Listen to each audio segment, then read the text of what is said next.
Good morning, everybody, and welcome back to the HerStory Online Summit. This is Gertrude Matcha here in beautiful Melbourne, Australia. And today is day 6 of our online summit. My apologies for yesterday. We had a few technical issues with our connection, and our last speaker's video actually dropped before she had finished speaking. So we're going to start off with her today. Her name is Leanne Kabat, and she's an author of the 5 Seasons of Connection collection. Her books take us right into those critical minute-by-minute interactions where we either draw closer together or push further apart.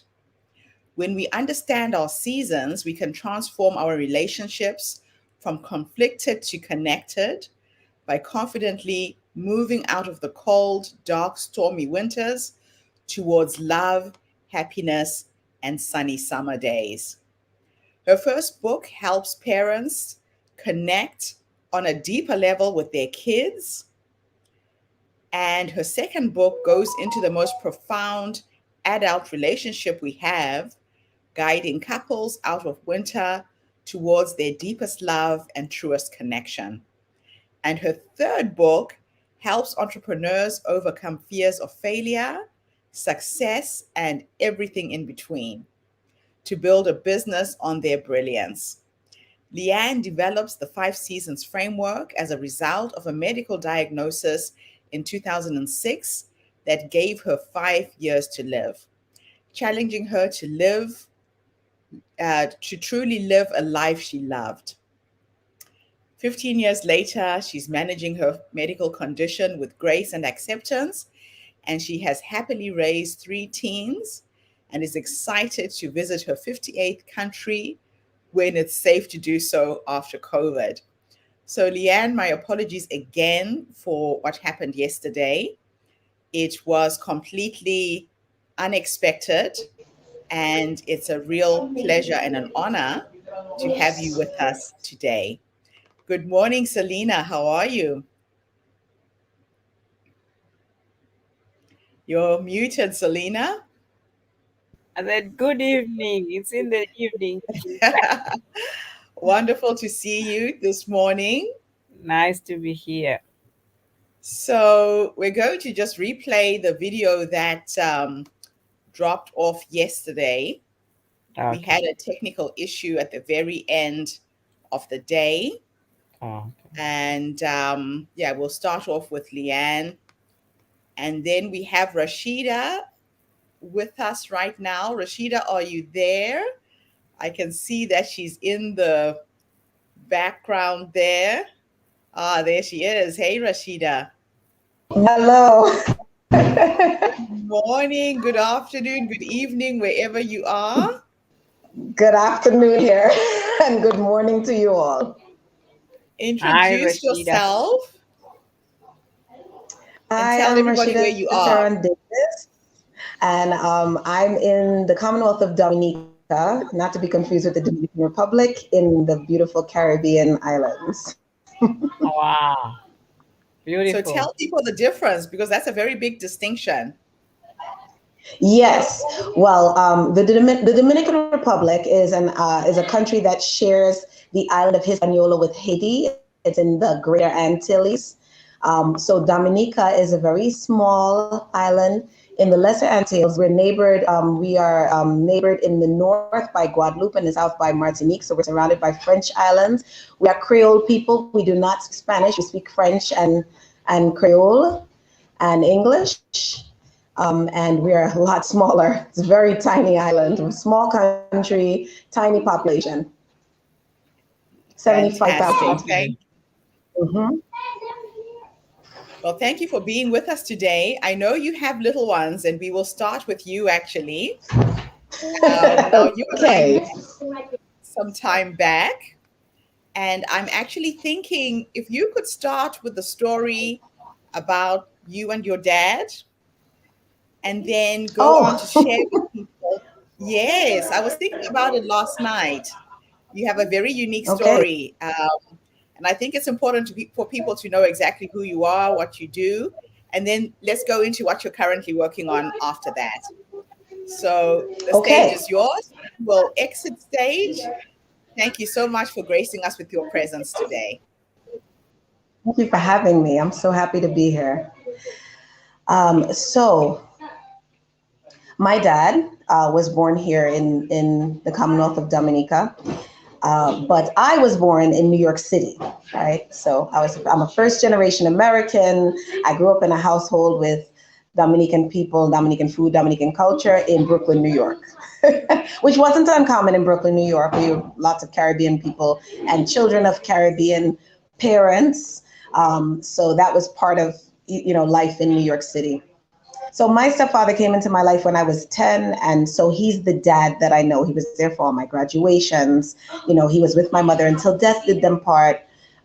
They were just very close best friends. So I try to stick close to him all throughout my adult life.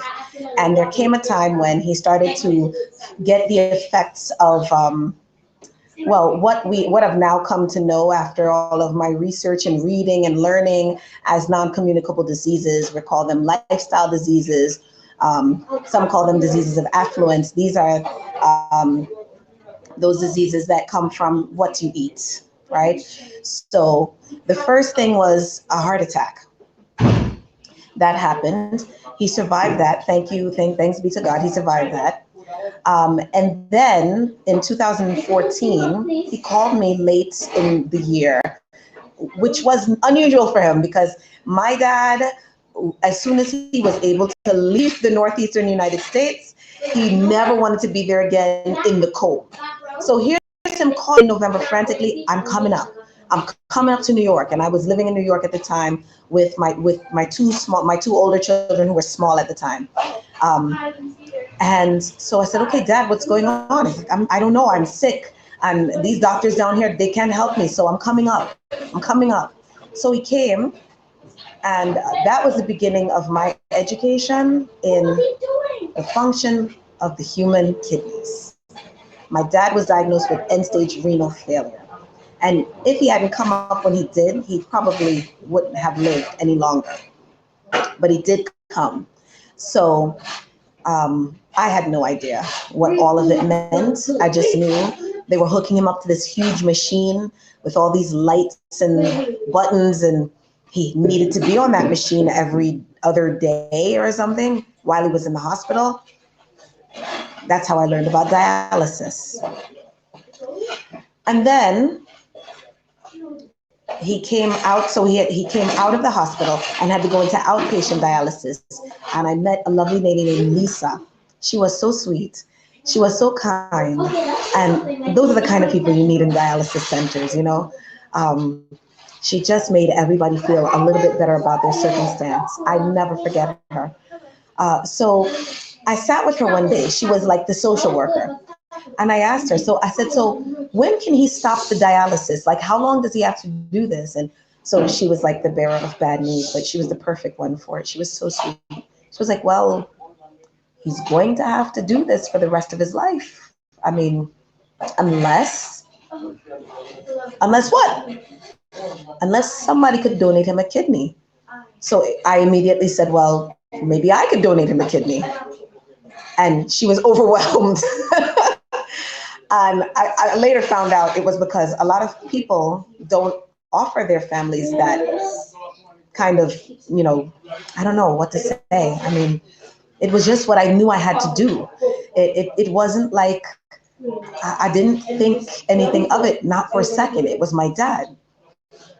He was 68 years old. Yes, he was towards the later years of his life. But to me, I remember him being the strongest man I ever knew. I remember him lifting weights when I was a kid. I remember when a boy came to the door and when he asked for me in his little cracking adolescent voice, and my dad looked at him with his big chest and his big muscles and said, "Who is you?" And the boy wanted to run. That's who I remember my dad to be. So to see him in a hospital beds and on these dialysis machines, I just thought to myself, if I could do this for him and free him from all of that mess, then he might never have to spend another winter in New York. He could go back in his country where they don't really have dialysis services that are that available and, affordable. Um, and he could come and live the life he wants to live. My mother didn't get to live that long. He built the house that they would have retired in. But I wanted to bring my kids to spend time with their grandpa in Dominica. So I talked to my husband and he was okay with it, and we got tested. But when I went to the kidney transplantation center at Mount Sinai Hospital with my dad, the first morning that we went, this is when they do this whole it's kind of like it's their intake. You talk to every set of people. So you talk to the financial people, and you talk to the there's a recipient nurse, and you talk to a donor nurse. You talk to the recipient social worker and the donor social worker. And because I was kind of like my dad's caretaker, so I'm in both meetings. And then there's a nurse that, like, pretty much, you get an evaluation, you get a checkup. At the time, I was obese and borderline hypertensive and pre-diabetic. And at the time, I had no idea. I was 39 years old. My mother never had any of those issues, but she passed away early of cancer. She was 56 when she passed. And I had diabetes in my family. But I had this lady sitting there telling me, well, I don't know if we're going to be able to take your kidney, even if you match. I don't know if we're going to be able to take your kidney because, your blood pressure is reading high and your blood sugar is reading high. And then she ran that line that I really hate. you know, Women, people, African American and Latino people have more higher risk of diabetes than everybody else. So it was almost like her telling me it makes sense for you to be sick because you're black. I had already given my life to Christ. I was Christian, so I couldn't resent her or hate her. I could only pray for her. But I went through some stages, of denial and then grief. And I don't know how the order, the stages of grief go, the whole, thing.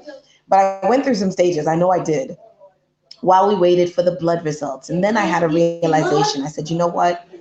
If we match, I can't let my health or the lack thereof stop me from doing this for him because he's counting on me. He's 68 years old, and I read the statistics. I mean, there are less than 1,000 donors in the pool in New York City and tens of thousands of people waiting for kidneys. Many people die on that list.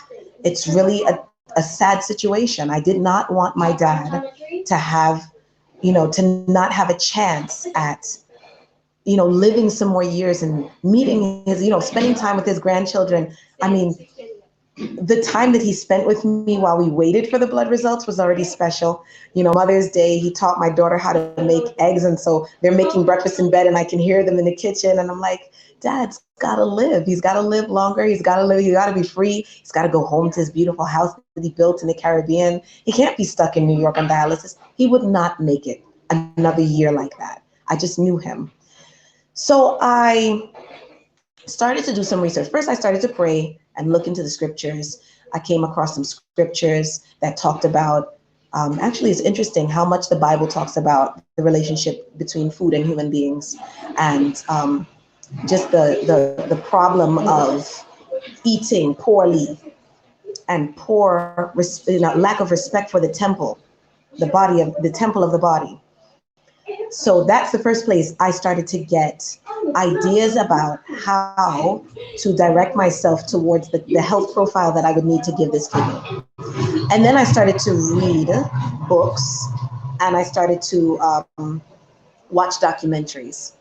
And so that started, and I started researching and I started learning, and I tried a few things. I first tried like a 7-day sugar cut out, completely all free sugars. When I learned that free sugars are part of the major problem of obesity and diabetes and heart disease and cancer and all of that, right? So I did a cleanse and I did a 7 day sugar fast. I started that. I started to mark what eating and started seeing how much sugar I was eating. Then I did the 7 day sugar fast.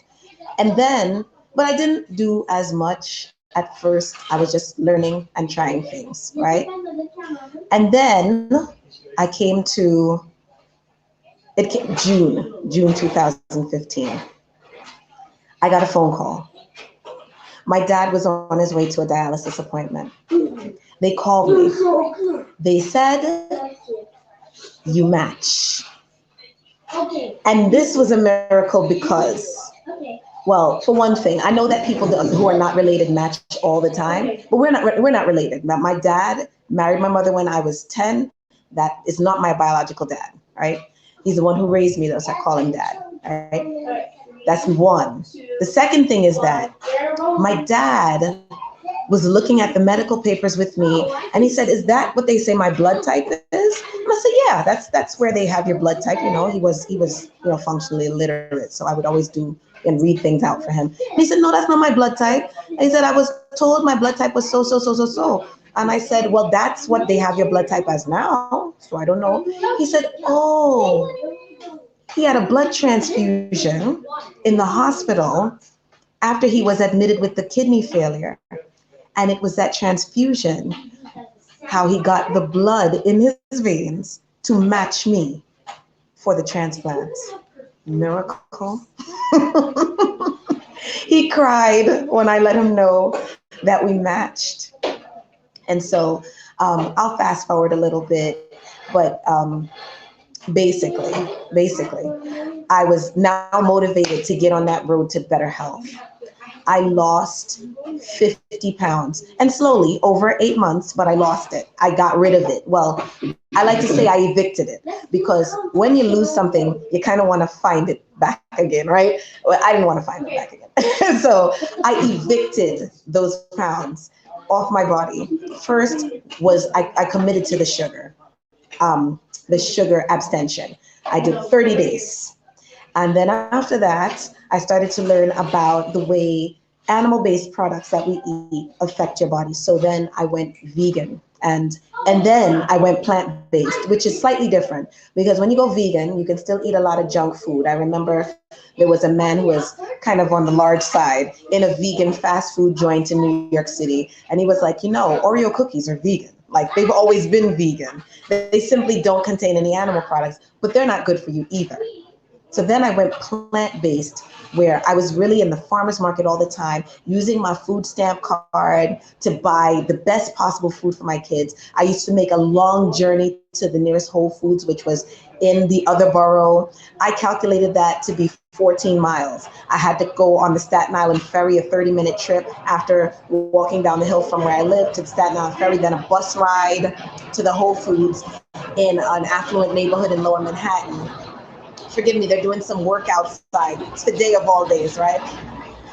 So just buying the best possible, and then the farmer's market would be every Saturday at just down the street from me. I took my kids and I instilled in them about the value of eating well. So that was that journey, and that journey took me to the health profile that I needed. So by the time January 2016 came, they scheduled us for surgery because they did my workup and they said, okay, we want your kidney. So they did every possible test that you could possibly have done.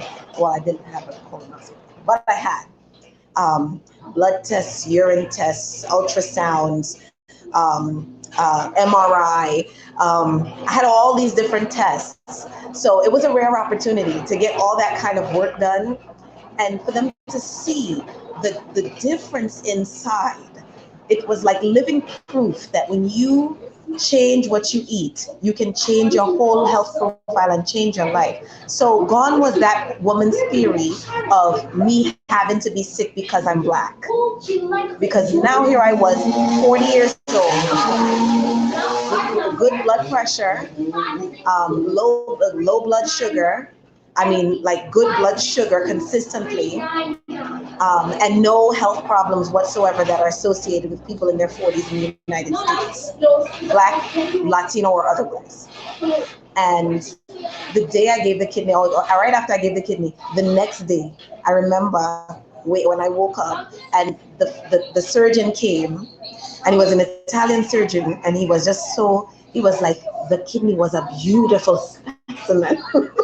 He said, I wish I had 10 more like it for people waiting on the list. What a beautiful kidney. He said, congratulations on the work that you did to get your body in that condition. You should live long. And I hope that I will. But that was how Really Nourish was born. That was my ministry. Really Nourish was born. Because that statement that the woman made that day to me, that nurse in that hospital, in the transplantation center, it really hit me hard, because what I learned over time was that there's reasons why Black and Latino people have higher incidence of these non-communicable diseases in their families. It has to do with what food we have access to. So my work extended beyond trying to reshape and kind of redirect people's personal choices into learning the systemic issues that create the problems of making better choices. Like my neighborhood, the Navajo Foods, as you know, and farmers market one day a week. But that neighborhood where the Whole Foods was also had a daily farmers market. And my farmers market was only one day a week, and only during the warm months of the year. So in the cold months, what were we to do? What were we to do? Whereas Union Square Farmers Market is year round, all week long, rain or shine or snow. They're out there like the mailman, like the postman. They're there. But why can't we have those in communities where the majority of the people are people of color or people who are immigrants? And there are lots of other systemic issues, historic issues that brought us to that point. So for the next 5 years of my life, I went through and Really Nourish, and I built it into a blog. It was a platform for discussion. I wanted to do courses. I had lots and lots of goals. And then sometime around 2019, I was redirected to the education realm. Really Nourish is coming back and it's resurging, but I'll just take my cue from Gertrude to see if I should continue or if I need to wrap up now and can go on to something else. I have a little more 5 minutes to talk about. I have a 5 minute talk prepared about upskilling, but that's Okay, so I'll let you let me know if I can do that. let's just ask you questions about the situation with your dad first, and then we will talk Okay. about upskill at the end. Um, Okay. it's so amazing that you were a perfect match for your stepfather. I mean, Yes. what were the Yes. odds of that? So my question for Yeah. you Yeah. is, were you not scared that this was going to impact on your health for the rest of your life? I'm a woman of faith. I checked in with God. And basically the message that I got is you're sowing a good seed. I mean, a kidney it looks like a seed. It looks like a bean, you know. So you're sowing a good seed. So as you're sowing a good seed, you only have good harvest from it. Yes, And I how knew long that did there your was father live? I'm Is he sorry? still alive? Your father, is he still No, alive? he lived for 4 more years after the transplant. Um, Okay. I think what went on with him was that he felt so good. He kind of got overconfident. He would let his medications run out, and over time it took its toll. And he had some other medical complications, but he enjoyed those. He enjoyed at least a couple years of those last four. But he passed away last year in January 2020. Oh, wow. Amazing, Yeah. amazing gift you gave him. Selena, Yeah. what is your Yeah. feedback on this amazing story? I just think that's a, like that's a sign of love, unconditional love. Yeah, So it's yeah, just like yeah. whatever, it doesn't matter. You didn't think about you. You just thought about giving life. And that was brilliant. And I mean, I can't really, oh, my heart is leaping with joy because it can only be God. That's brilliant. Well done, you. And I mean, look at your smile. Goodness. I mean, I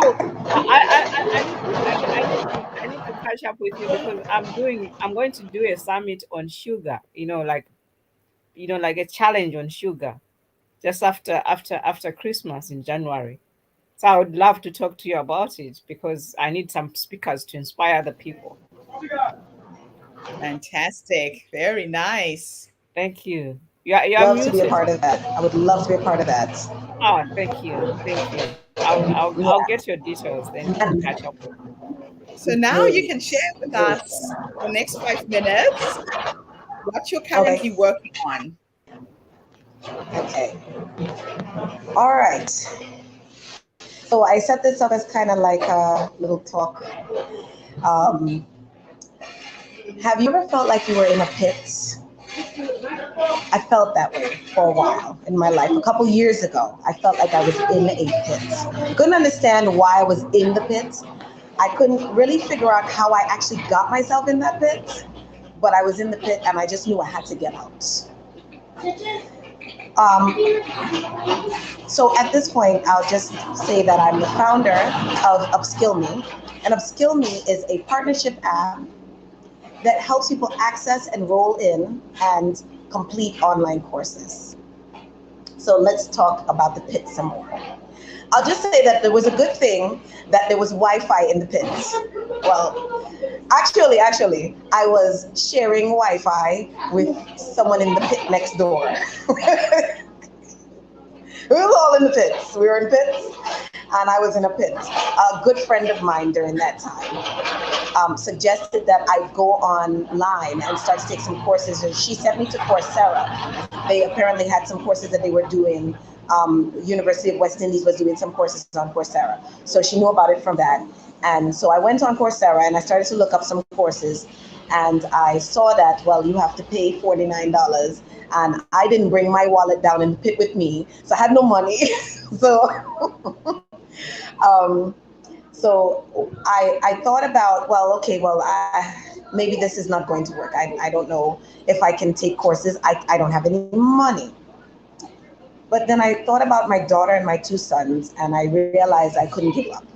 I had to do something, right? So what was this pit? Now everybody who's been in a pit, their pit has its own characteristics. My pit consisted of a period of spousal abuse, all physical and financial abuse. Financial abuse is a thing, by the way, that I don't know, I don't hear a lot of people talking about, but it actually comes part and parcel with the abuse package in general. It is a way to keep it, not just it is a way to keep, for the abuser to keep the abused oppressed, because you see, when you have money available and money coming in and options, you can get out anytime. You can go away at any time. Your emotions will eventually make way, give way, and you can go anytime. But when you have financial struggle, you are you feel trapped. In some cases you are trapped.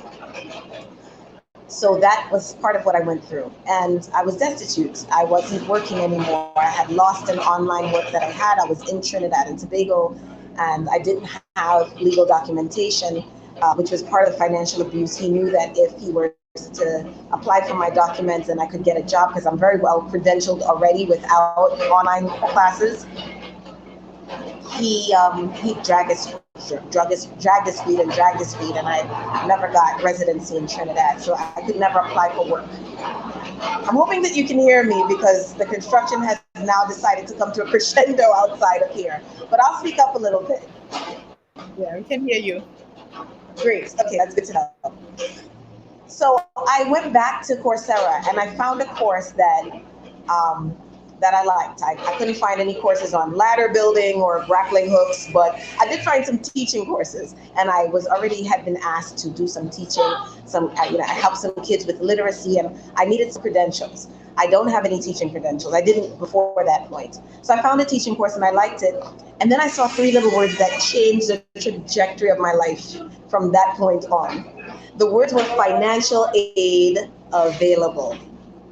So I clicked the link and I fill out the application. And I'm a writer. I'm a good writer. That's one of my talents. So I got the financial aid 2 weeks later. Financial aid approved. Another three magical words. And I started my course.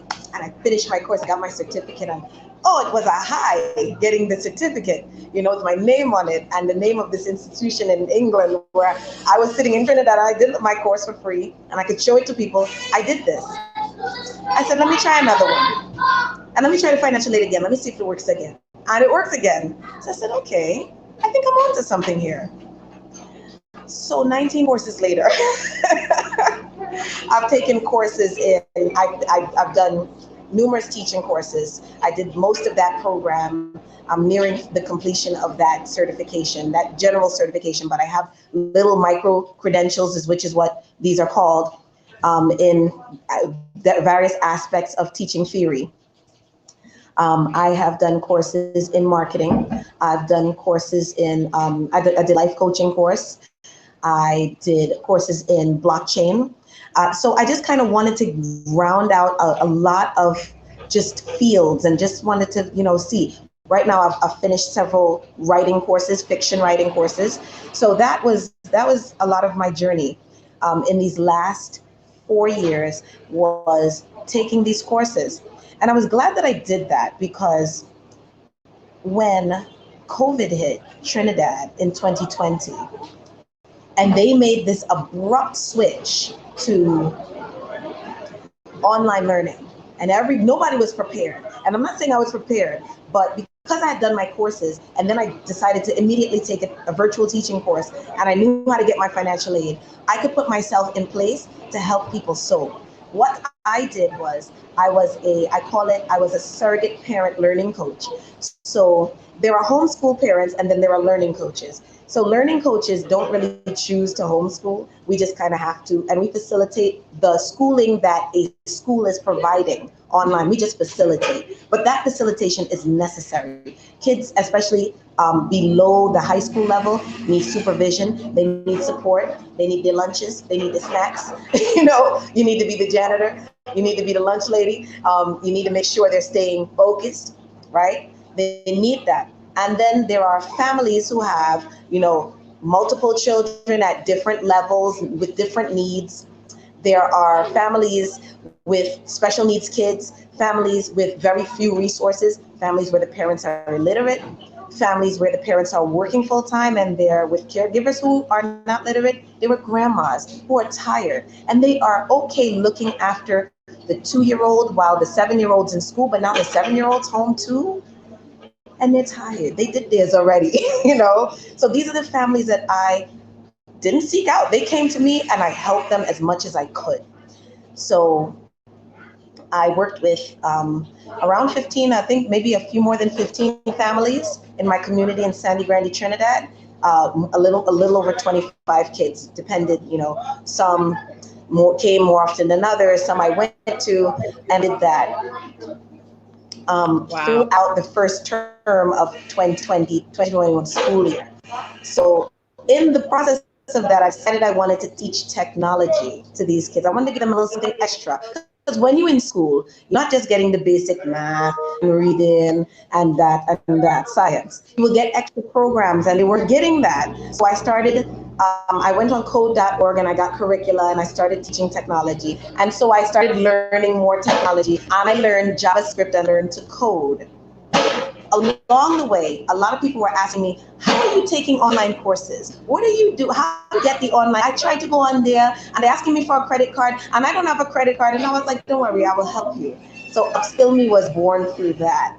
And one of the things I found was very hard for people was, well, I'm a writer, but not everyone's a writer. What do I write for this 150 word part of the course of the financial aid application. How do I do that? So as one of my course projects on the course that I was taking in JavaScript, I created a mini web app where people could just put in their little information, who you are, where you live, where what your community is like, what your family structure is like, and then it pops out on the other end some text that you can copy and paste, and it is 150 words, and paste into financial aid application, and it is unique and it is authentic, and it helps you get the financial aid.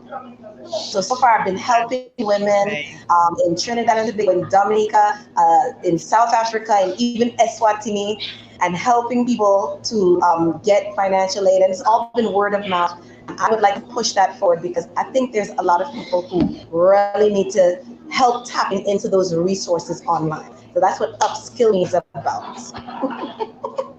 That is just amazing, amazing, amazing. And this is where you see how creative women can be when your back is against the wall. You were forced to come up with this amazing idea, and now you're helping other people do the same. Selena, what feedback do you have? I mean, look at you. You had, that somebody was just putting you in a vacuum. Your brain was damaged. You couldn't, it's like you were in a cave. And once you got out of the cave, you ran for freedom. I just love you. Wow. And you're so full of energy, full of love, full of, Of that's life.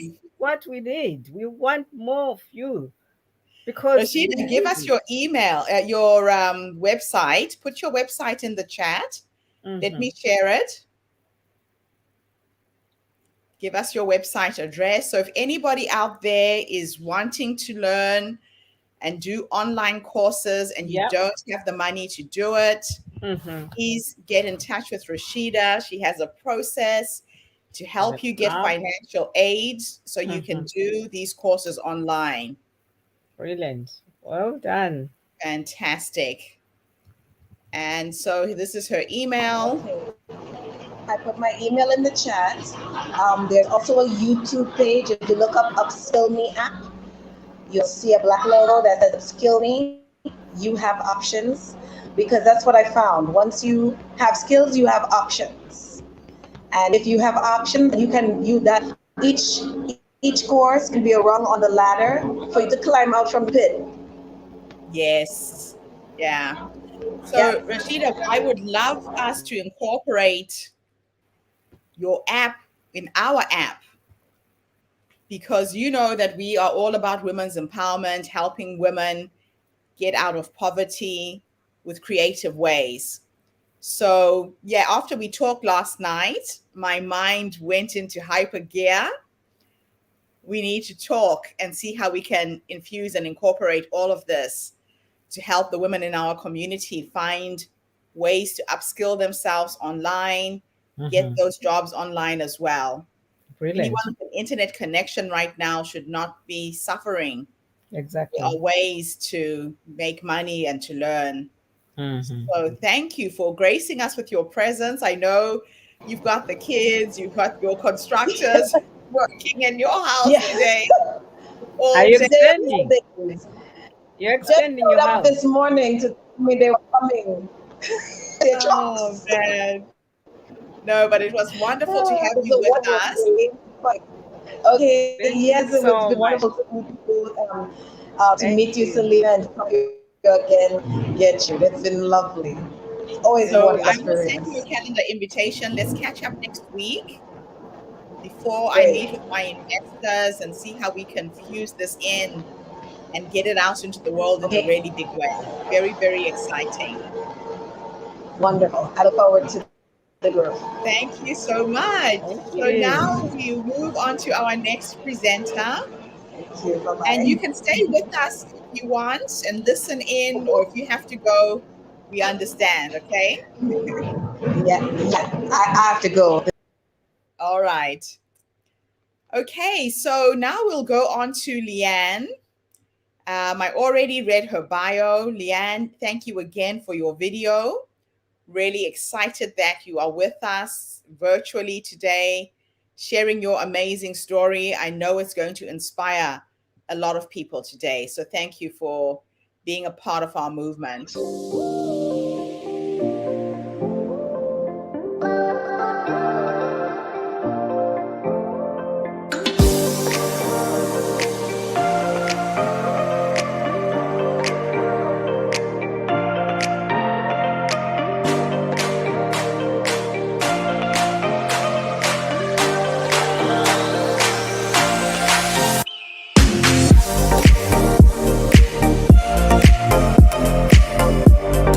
So much for having me. My name is Leanne Cabot, and I am living in Seattle, which is on the west coast of the US. I'm originally a Toronto girl, so I'm Canadian through and through. And, I have an interesting story that might help some people in your audience. So I just wanted to share that today. I hope that's okay. I moved to the US 14 and a half years ago. My husband was transferred for his job. I had two small children and I was pregnant with baby number 3. And my husband needed to travel for work. So I was alone with the babies. And we went to bed one night.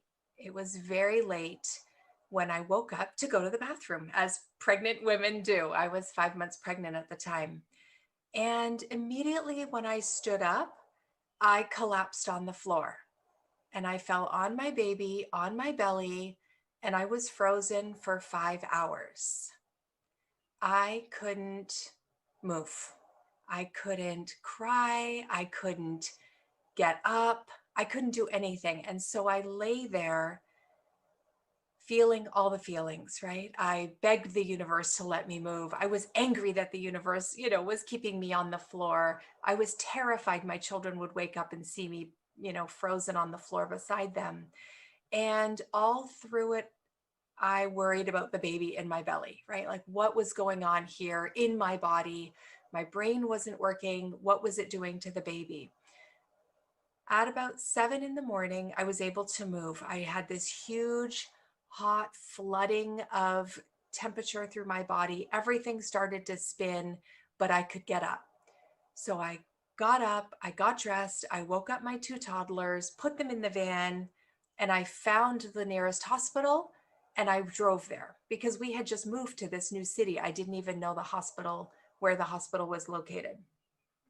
And when we got there, it set off this journey of examining what had happened to me and what was continuing to happen. The baby was born in July and he was healthy, thank God. But I continued to get sicker. And in November of that year, which was 8 months later, they called me back into the hospital and they said they didn't know what I had, but they knew it was going to kill me.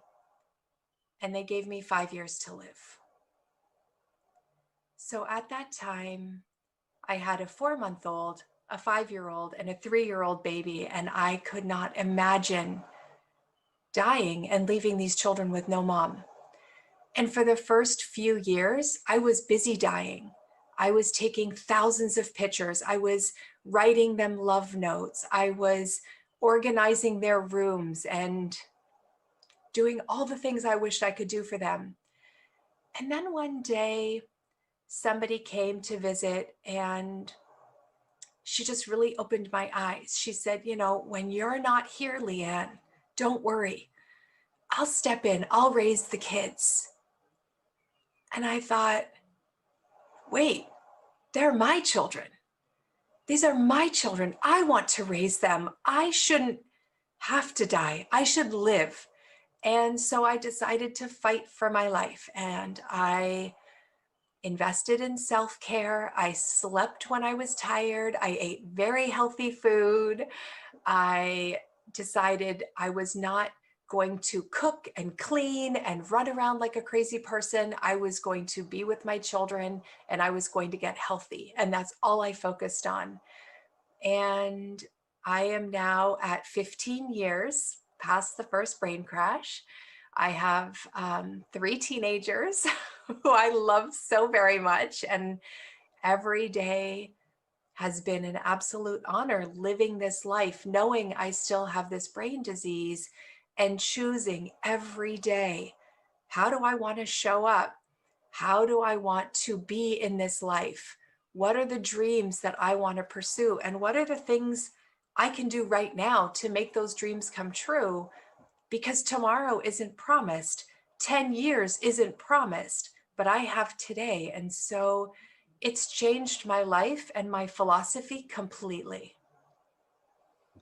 Wow, what an amazing story. That's just incredible what happens when we make a choice what direction our lives can take. Right. So if you were to go back to that younger woman who was given this diagnosis, started to die because you were told you were going to die, and give her advice, let's say there's somebody who's tuned in and listening right now, Mhm. what three pieces of advice would you give her? I What would would you have wanted somebody to say to you at that mm, moment in time? I would want someone to have said to me, you are brave. You have gotten through everything you've ever been faced with in your life, and you have come out stronger and fiercer and more powerful than you ever thought you could be. Find her. Find her inside of you. Find the fighter inside of you. Don't give up. You know, I wasted 3 years just thinking, is today the day I die? Is today the day that the headache takes me down? Is it today? I wasted so much time being afraid, and I am a brave fighter, and I had forgotten that. So that would be the very first thing. The second thing I would say to that woman, to myself and anyone else, is focus on what matters. You know, driving a fancy car, having the perfect roses, wearing the best clothes, none of that matters. You know, what matters is what matters to you. That's what matters. So if it's your children, if it's your legacy, if it's financial freedom for your parents or your community, that's what you focus on. Don't let somebody else determine your value in life. And then I'd say the third thing that I would think of is your life, however deep, however long, however it is here for you, right? So how can you use your life to grow? And how can you use your life to uncover who you really are so you can put that into the world while you can? You know, we all have gifts, and if we're so busy denying our truth or hiding who we really are, we aren't really living, right? We're just existing under this mask of things. So I would really just say put down those layers of, you know, what you think it should be and who you think you should be, and say, this is me. You know, I am here. I want to find out my potential. What does that look like in everything I do? How can I reach my best potential? And then let me be brave to chase that. Oh, wow. What I love about your story is you have really harnessed every challenge, everything you've gone through. You're now helping other people to overcome these challenges, to reframe how you take in that negative information and make decisions on how to take control of your own life. Let's Right. talk a little bit about how you're helping people right now. Yeah, so through this process, as you can imagine, I faced many dark nights of the soul, right? Like many Yeah. nights that I just did not think I was going to make it through okay. And I decided this wasn't a way to live. So I happen to live in a part of the country and a part of the world where we have 4 seasons. And I started noticing the seasons a little bit more intentionally. And winter was a time of cold, harsh, bitter winds, right? Spring was a time where new plants were growing and we could plant new things, the things we wanted to nurture. And summer is the best it could be. Like we were happy in summer when it's shining and warm and everyone was laughing. And fall is a signal that winter is on its way and things are starting to shut down again. And I noticed that was my emotional state, right? When I was in winter, I was fighting with my kids. I was angry at God. I was unhappy with the universe, right? I was really miserable. So what could I plant? How could I spring clean my life to take out the things that I didn't want and put more of the things I did want to get to summer, right? Like that was the idea. And I felt like the seasons were missing something. So I created the fifth season, which I Mhm. call the crossroads. And at the crossroads, you stand there and you get to choose in this moment. Will I go back to winter? Will I fight? Will I be defensive? Will I attack other people or be angry at the world? Or can I choose differently? Can I choose forgiveness? Can I choose compassion? Can I choose love? Right? I get to choose what the outcome of everything is. So if it's fighting with my kids, or, a client tells me that I didn't do a good job, or any of the hundreds of things we experience in our life, I get to choose the outcome based on how I feel. And I always want to choose summer, right? So even if that means I bite my tongue, even if that means I forgive someone who really might not even deserve it or doesn't even care, I choose summer for me because at every moment, that's where I want to be. So I live in this space of conscious, intentional choice to see the world the way I want to see the world, which is really a place filled with love and people who are hurting. So, how can I support them through their hurt? Wow. I do like to choose summer. You know, right now, a lot of people are suffering, Leanne. Yeah. COVID has impacted us in ways that, yeah, humanity will never be the same again. Mm-mm. I lost my father in 2018. And then during COVID, on the 30th of March, I lost my mother-in-law in Poland. 3 weeks later, my mother died in Zimbabwe. Oh, So in a space of like 2, 3 years, so much sadness and tragedy and loss. And I yes. would say that this has been my Uh-huh. winter season. I even lost my first grandchild as well. My daughter got pregnant and had a miscarriage soon after. And we had already started to celebrate. I started knitting little jerseys and booties and I remember my mom coming to me in a dream. I was so depressed last year. And in this dream, I was brushing my teeth and I spat and looked up into the mirror, and she was in the mirror looking back at me. And she said to me, she was laughing in a really funny way because the day of her funeral, I was so depressed. I shaved off all my hair. I was completely bald.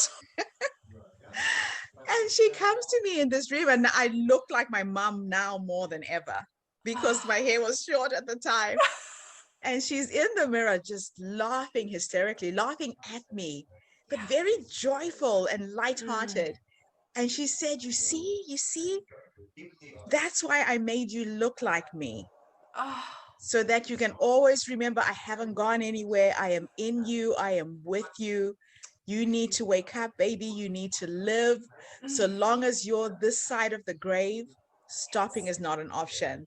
oh, And that got me up, and I just took back control and yes. chose summer, like Yes. you said. You And it have to started in choose it. small ways. Yeah. It started with my just opening my eyes in the morning and being grateful that I could see. Yes. It Yes. started with my standing in the shower and feeling the water on my body and being grateful I could stand in the shower. I Yes. had clean drinking water. It started with Yes. very small acts of gratitude. Totally. And then Yeah. summer came, and this is a year later. I celebrate my mother's life every single day. Mm. And there's a lot of people hurting right now, needing these kind of tools Yeah. to get through a very difficult time. So if I can take you into your future as the last question for this interview, and we could imagine that time was an illusion and you're now 120, because you're going to live to 120 with your attitude and science. I can see you sitting in a rocking chair, looking at your grandchildren and your great grandchildren. If you could have a conversation with the older you, based on how you have lived your life, what would you say to her? I would say to her, I would say thank you. I would say thank you for making the choices to choose you. You know, I would say thank you for putting you first when you were hurting. And it's easy to serve other people. Yeah. It's easy to get lost in, oh, I want to be a good mom. I want to be a good wife. I want to be a good person in my church. It's harder to stand up for yourself. Yeah. It's harder to say, I'm worth it. I deserve sleep, or I deserve rest, or I deserve peace. I deserve forgiveness, or I deserve anything that I need to make it through this life. I would thank myself for choosing me in these really hard times, because you're right. There are so many things to be grateful for, even when we're at the bottom of the darkest winter storm. Mm. And we can't actually stop winter from coming. You No. know, after the loss of your father, you didn't see that your mother-in-law and your mother would both be, you know, passing on. You thought, oh my gosh, winter is here, and you were working through it, and winter came again, right? With COVID, we are seeing it over and over. Winter keeps coming, but we have to keep choosing, what is the path to summer? Is that gratitude today? Yes, it is, right? What can I be grateful for? Is it love? That might mean playing on the floor with your child. That might be writing a letter to somebody who you miss. That might be making a phone call or giving somebody a word of encouragement, right? What is it today that can be the spring cleaning to bring you back to summer? It's a journey. Like, there is no end to this. The weather doesn't stop. Winter doesn't stop, but summer doesn't stop either, Yeah. right? So Yeah. that's the crossroads, is keep choosing summer. Keep choosing your peace and joy above all things. Wow. What a powerful way to end this interview. I feel so, so blessed to have met you, and so blessed to be reminded. Wonderful. Thank you for Thank having you. me. Thank you for having me. It's a pleasure to be here. I'm just so honored to be in your presence. Thank you. And thank you to everybody who's tuned in. So take these words of advice. If you're in that hard place right now, the choice is yours, whether you stay in winter or whether you choose summer. The choice is always yours. Thank you, everybody. Have a fantastic day wherever you are in the world. This is Gertrude Macha here in beautiful Wellington, New Zealand. I will see you again tomorrow with yet another amazing guest. Bye for now, and thank you, Leanne.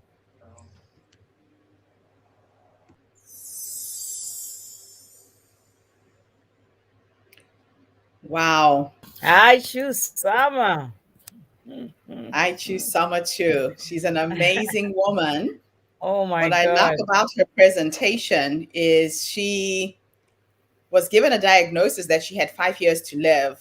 Yeah, And then she made the choice to live. A lot of exactly. people are told these diagnoses, and it depends on who you are and whether you accept that as a truth or not. Hmm. And I think her love for her children kept her going. Just an Hmm. amazing story. What's your feedback, Selena? Oh yeah. I mean, it's the same. It's the power of, when she looked at her children and discovered that, they're too young. Who can look after my children? I mean, as we were talking yesterday, they can never, it was this morning, my morning anyway. It's never easy to say, okay, when I die, my young sister, my older sister, my relative will look after my kids. It doesn't follow. So it's like, okay, if she didn't have that will to survive, I just the same when I was lying in hospital. If I didn't have the will to say my kids, I'm in a foreign country. If I die in a foreign country, who is going to look after my children? So it's just like, okay, well done. You conquered it. So thank you for that. Just the seasons. Yes, life, you've got its seasons. And summer is Yeah, the best part of it. So thank you so much for just sharing that. Wonderful. dynamic woman. Very, very much so. Wow. Mm. So, without further ado, we'll move on to our next speaker. Again, a lot of our speakers were not able to be with us today for various reasons. People are working. And so, getting their videos helps us share their stories, even if they're not here.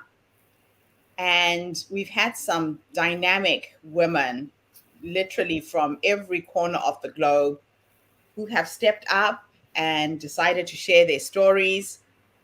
So we will be playing their videos today, one after the other, giving them feedback because we know that they will watch these videos afterwards as well.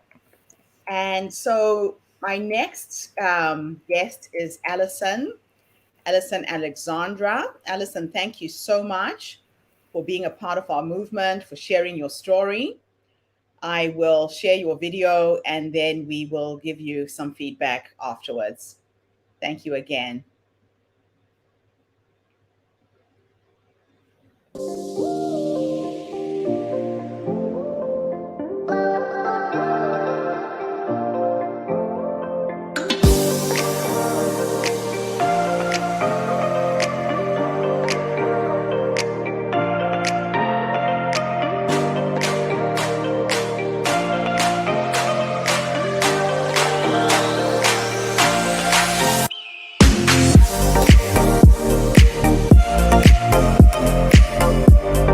Excellent. Thank you so much for having me. I am Allison Alexander. I am 39 years old and I live in Aspen, Colorado. 10 and a half years ago, I launched my first clothing line. It was a children's clothing line. And I started actually that company by selling some old clothes that I had for my daughter. And I used that money to kind of trade up. And without knowing anything about fashion or business, I launched that company about 10 and a half years ago. And then 6 years ago, I launched my second company, which is a fitness apparel company, which is still running now. And we are a global brand. Actually, I do have several customers in New Zealand and in Australia. So there are several in your neck of the woods who wear my Wow. clothing. Yeah, it's pretty exciting. So that's pretty, so I do that. And then professionally, I have been worked in education for the last 15 years. I've worked with nonprofits, doing educational consulting for government agencies, and also worked in libraries. And also worked in educational research. So I have a background of working with young children and their families, as well as being an entrepreneur. And last year, I launched a coaching business, and that was during COVID, several of my fellow apparel brand owners who were newer in the business started to reach out to me and asking me for suggestions and things like that. So I just started, it's like, why not help people? And so I launched my coaching business last year, and I've really been enjoying working with other fellow entrepreneurs who are starting to grow, either who are just starting their businesses or who are still in that kind of growing phase. So yeah, What a that's me. fascinating career you've had.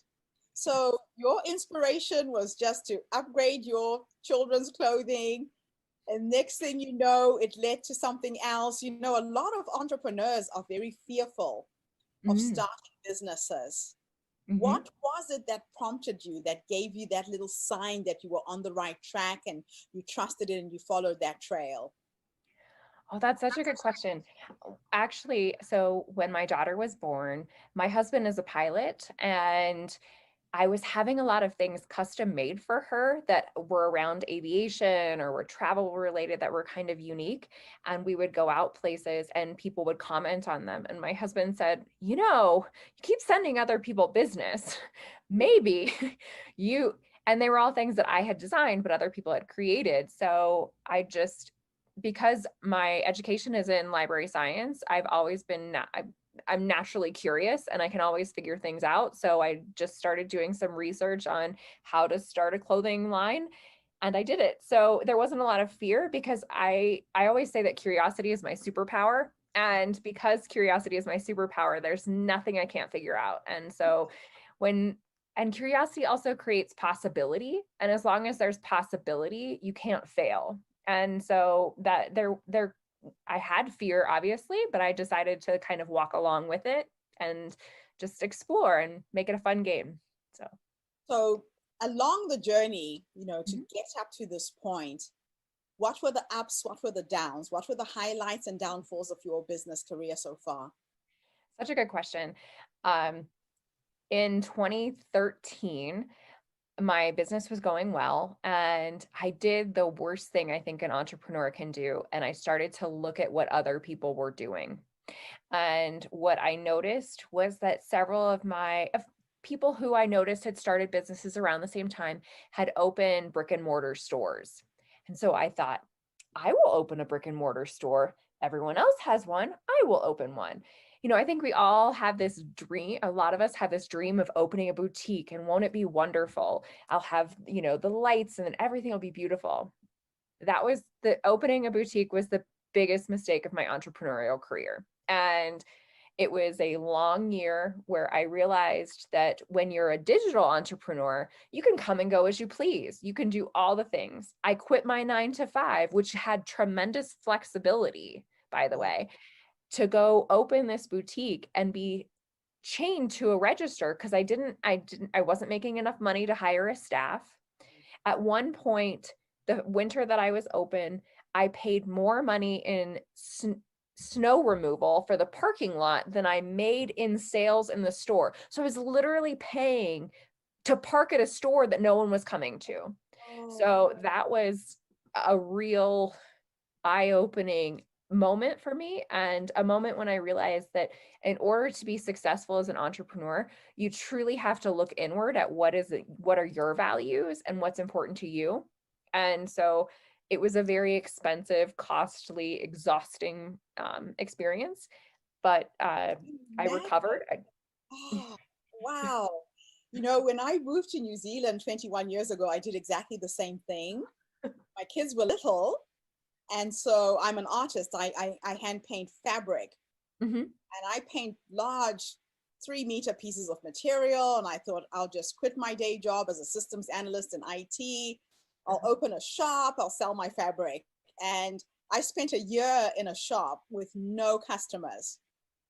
And nobody would buy the large pieces because nobody sews in New Zealand. It was just a total disaster. And also because the population is so small, you don't make money with product in New Zealand. If you're a service business, yes, you do.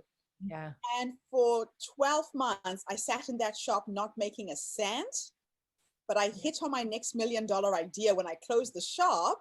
I went into the recruiting business for doctors. My ex-husband was a medical doctor. I just saw hundreds of vacancies. And when he was job hunting, I helped him, reached out to friends in Africa and said, hey, do you want to come to New Zealand? 5 friends came. And in the first 5 months of business, I made 125,000 in 3 months and never looked back. But you are so right.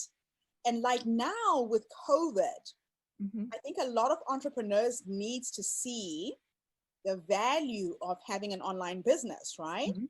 Oh yeah. So you've been helping other entrepreneurs to pivot, to cope with the crisis. Give us 3 tips, 3 pieces of advice that somebody who has a brick and mortar shop can do to survive this pandemic. Ooh. Well, if you have a brick and mortar, blessings to you right now, like absolutely. And what I would encourage you to do is look at what aspects of your business are going really well. Like, I always tell my clients that they should be looking for their strengths. What's going really well? How can we leverage that? How can we really instead of focusing, I think sometimes we have a tendency to over focus on the things that aren't going well. And if you have a brick and mortar store, you're probably noticing my foot traffic is down. That's not going well. But if you can really kind of figure out what is going well for you and leverage that strength, if you can get really clear on your values, again, like I think everything has to come from our values. What is most important to you, not only in your business, but in your life? Like for me, I realized being chained to that desk and in that boutique freedom is very important to me. Flexibility is so important to me. So in any business model, you need to make sure that it's reflecting what your values are for the life you want to lead. And then thirdly, I think that if you have a brick and mortar store, explore what possibility, what knowledge you have that you could share with someone else that you don't necessarily, that they don't have to come in for. I was just talking with a woman the other day who is an auctioneer, and because auctions have not been going, there haven't been a lot of them, but she's been in fundraising for a long time. So now she's selling courses, teaching people how to fundraise. So if you have something that you know how to do, find that and then supplement your income if you are, attached to this brick and mortar that you have. Those would be my three things that I would suggest to anybody. I absolutely love that. I think I've made more money teaching people to do what I do than to do what I do. And it's Isn't that that funny? transfer of knowledge, right? And just understanding that there is enough to go around. The Yes. other person will never do what you do exactly the same. Wonderful, wonderful advice. Yeah. So, if time was an illusion and your past, your present, your future existed in the same timeline, and you could go back to the younger you when you started this business, Mm-hmm.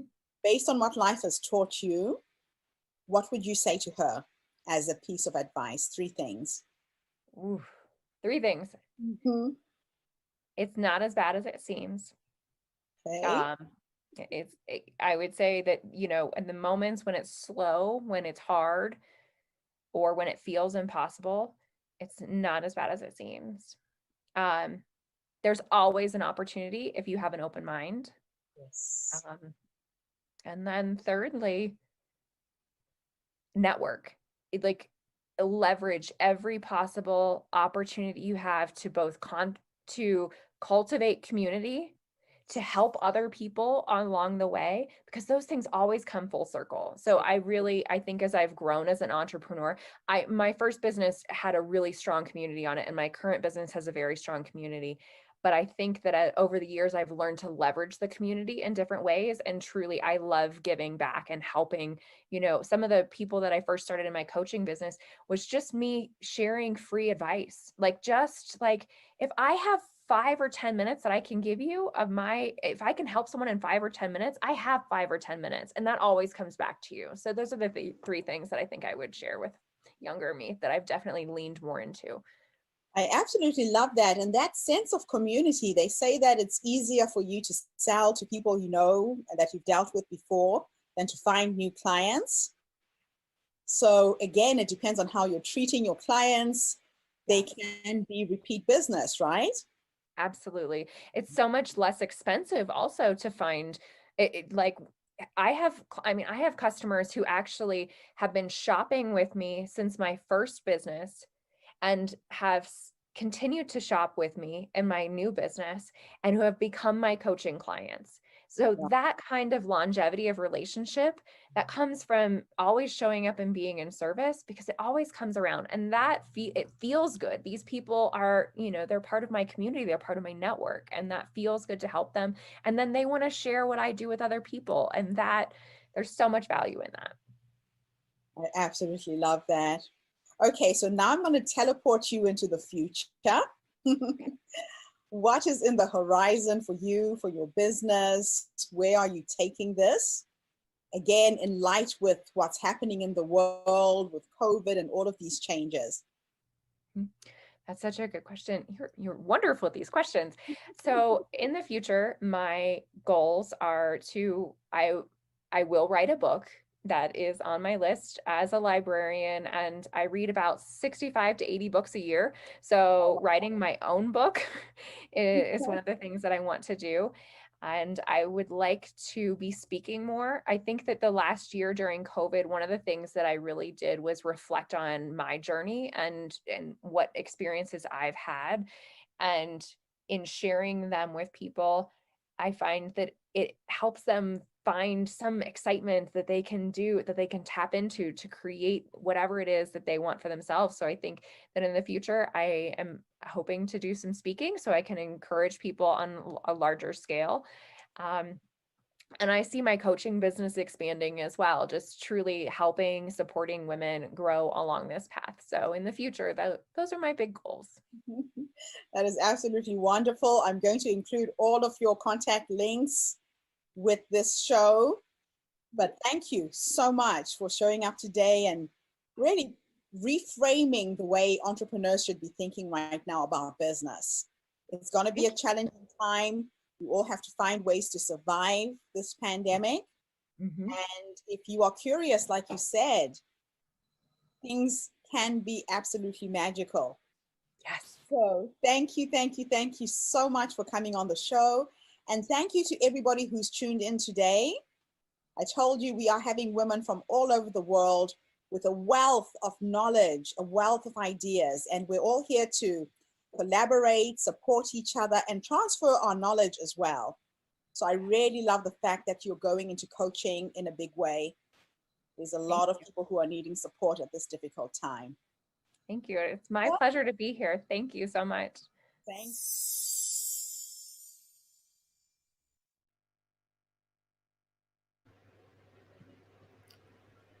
All right, yet another amazing woman. What I love about her story is this ability to create a business out of a personal need. You know, sometimes you need something and you can't find it in the marketplace. You make it, and before you know it, there's a demand for it. The way Alison created her business is absolutely fascinating. But what I love more is just her understanding that at this moment in time, having a physical store is not the best way to go if you want to go into business. It's challenging enough with COVID, people not being able to go out and go shopping. So, lots of lessons that she's shared in terms of how to build a successful business in the current climate that we're in right now. What was your take, Selena? I mean, she's almost just like the Rashida. That's they created those businesses out of need. They Yes. saw the need in themselves and in the community. So, wow, well done. Thank you so much for that. Sometimes we are so stuck in the old story that somebody, we're forgetting that somebody did sit down and create that.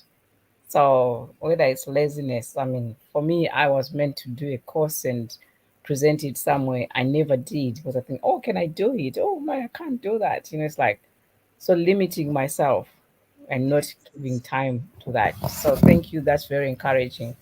I think I will take the challenge now. Oh, thank you. Yeah, sometimes we are our own limitation. I It's know. more within than outside.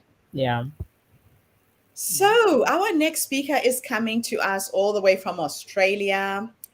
Sally Galvin is the CEO of Jarrard Hale Group.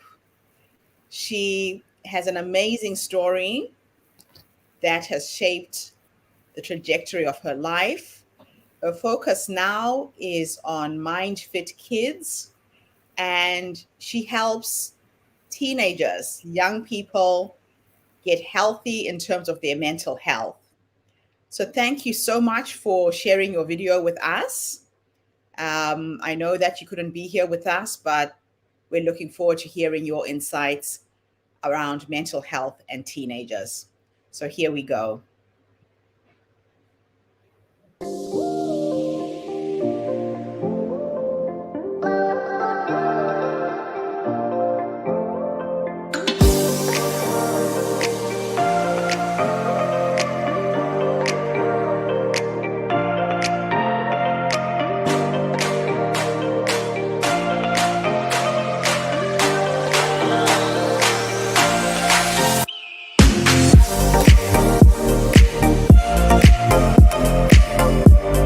Good morning, Gertrude. Sally Galvin. Sally Galvin is my name, and I am from Perth, Western Australia. I am 42 years of age now. I don't know where that time went. Next minute I'm over 40, but honestly, some people say life begins at 40, and in all honesty, life could never be so good. It's pretty, I am so grateful and so blessed to be, well, here today with you and in the position that we are now, being able to help so many people. Gertrude, my story. Okay, let's get into that. So I am a country girl. So I'm a country girl at heart. We're blessed here to live in just out of Perth in Jarrahdale on a property with my 4 boys and my husband, surrounded in, beautiful, just lovely farmland. I'm really blessed. But when I was a little girl, that's where my story starts, really. And it's really, your story shapes who you are and what you're doing in the world, doesn't it? And that's why I just love what you guys are doing in my story circle, her story circle. Is when I was a little girl, we grew up on a sheep and wheat farm in about 2 hours east of here, out in the wheat belt. And it was a big rural property. I was living out there, living the perfect life, really, as a little girl with my mum and my dad and my 3 younger sisters. Okay, so I'm the eldest of 4 girls. And I was Dad's shadow. I would follow him everywhere. I was in the ute, feeding sheep. I was in the harvester when he was doing the crops. I was Dad's little boy that he never had. Okay, so I was like the little tomboy, Daddy's little girl. My sisters were a fair bit younger than me. So I really had the most, as far as any, 8-year-old girl, my life was perfect. Mum and Dad were madly in love, and, we didn't have a lot of money, but we just had a beautiful family circle. Until it wasn't. What happened when I was 8 was my father took his life. And you could just imagine the devastating, when I think about it back now, I speak about this a fair bit, but as I go into, say it all again, I relive it as I speak. And imagine a little 8-year-old girl and her 3 younger sisters living the perfect family life with a father that was my idol, to then Mum and the 4 girls all on her own. So I was 8 when Dad died, and my next sister was 4, the next one was 2, and my youngest sister, Lizzie, was only 7 months old. And so Mum was actually from Zimbabwe, had come all the way over to Australia to marry the man of her dreams. They met in a European holiday, to marry the man of her dreams, live on a farm and have 4 beautiful girls. And then she was all on her own on the farm with the 4 girls. The strong, resilient woman that she is just picked up the pieces, moved us off the farm to a smaller farm just here where we live now in Jarrahdale. And she put one foot in front of the other, and like, what a woman, I tell you. My hair stands up on my arms. What a woman. She threw herself into us girls and opened up doors, and she led by example, which is the most powerful form of parenting, is to lead by example, and showed us girls how to pick up the pieces and carry on. And she crafted a phenomenal life for us. And I'm forever, ever grateful. Mum's passed away now as well, but forever grateful for Mum's leadership qualities. Like, she just did a phenomenal job. So there we were, Mum and the 4 girls, and she threw us into sport, or like we were passionate. We're all good sportswomen, and we all loved horses as well, because Dad's side of the family come from a long line of horsemen. And so we became good at our sport. We all played polo cross, which is an Australian sport, and all 4 of us have gone on to represent Australia, which is quite amazing. I don't really know, for a while there we had a bit of a record in Australia as the only 4 girls or four members of one family ever to play for the country. So anyway, that suicide just shattered my little childhood. You know, it really changed and crafted the way that, really just changed the way the trajectory of our life. If you ever think, you know, in terms of that, everything was carrying on and everything was fine. And then suicide raised its head again in my life, which was when I was 21. When I was 21, the man of my dreams at the time, whom I thought I was going to marry, took his life as well. And yeah, so for suicide to come up twice in my life like that, with men that are that were really close to me, like my dad was my idol, and the partner of mine, he was, yeah, well, at that point in time, I really did think that he was the man I was going to live with forever. And he took his life as well. And so I took off traveling. And I went all through Europe, and I was traveling the world through Africa, through Europe, through New Zealand, playing and coaching this sport that I loved and I was good at, called polo cross.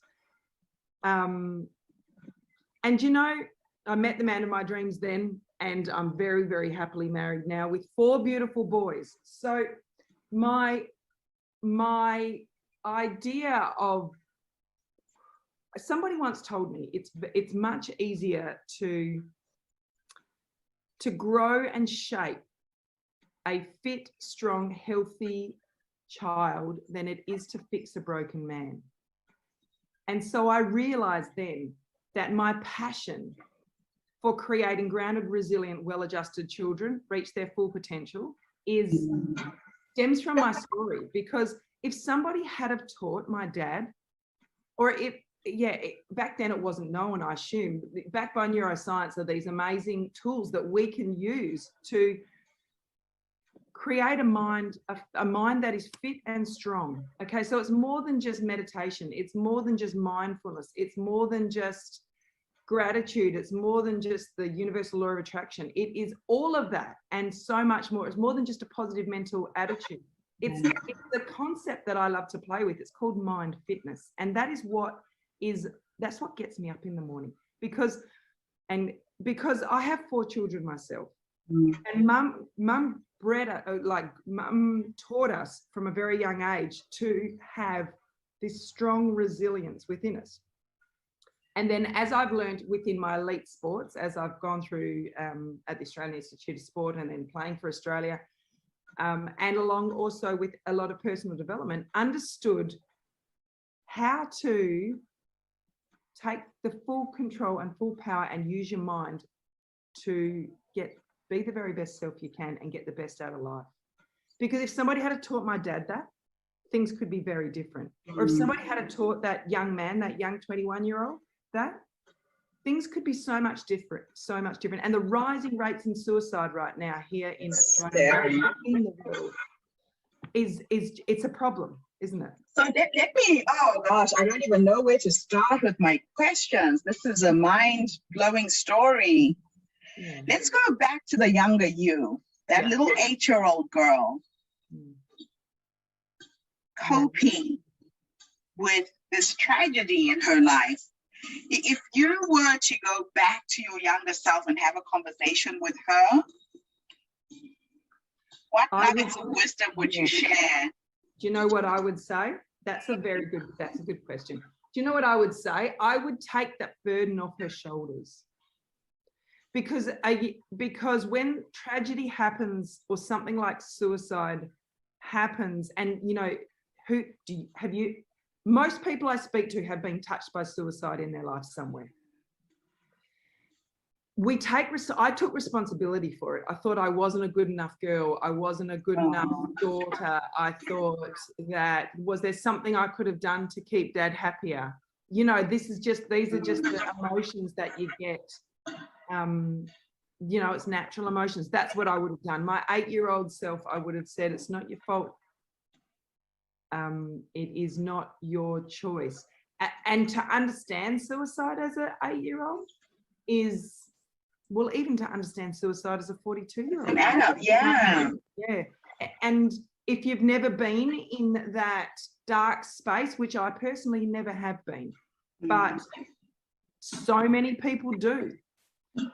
So I think that it's not about, well, suicide in general is, you can't even generalize suicide, can you? No. But it's about awareness, definitely about mental health awareness first, which I truly believe that we all are. But I honestly, if we could teach our children those basic fundamental tools to help them, you know, like we all go on about a fit, healthy body.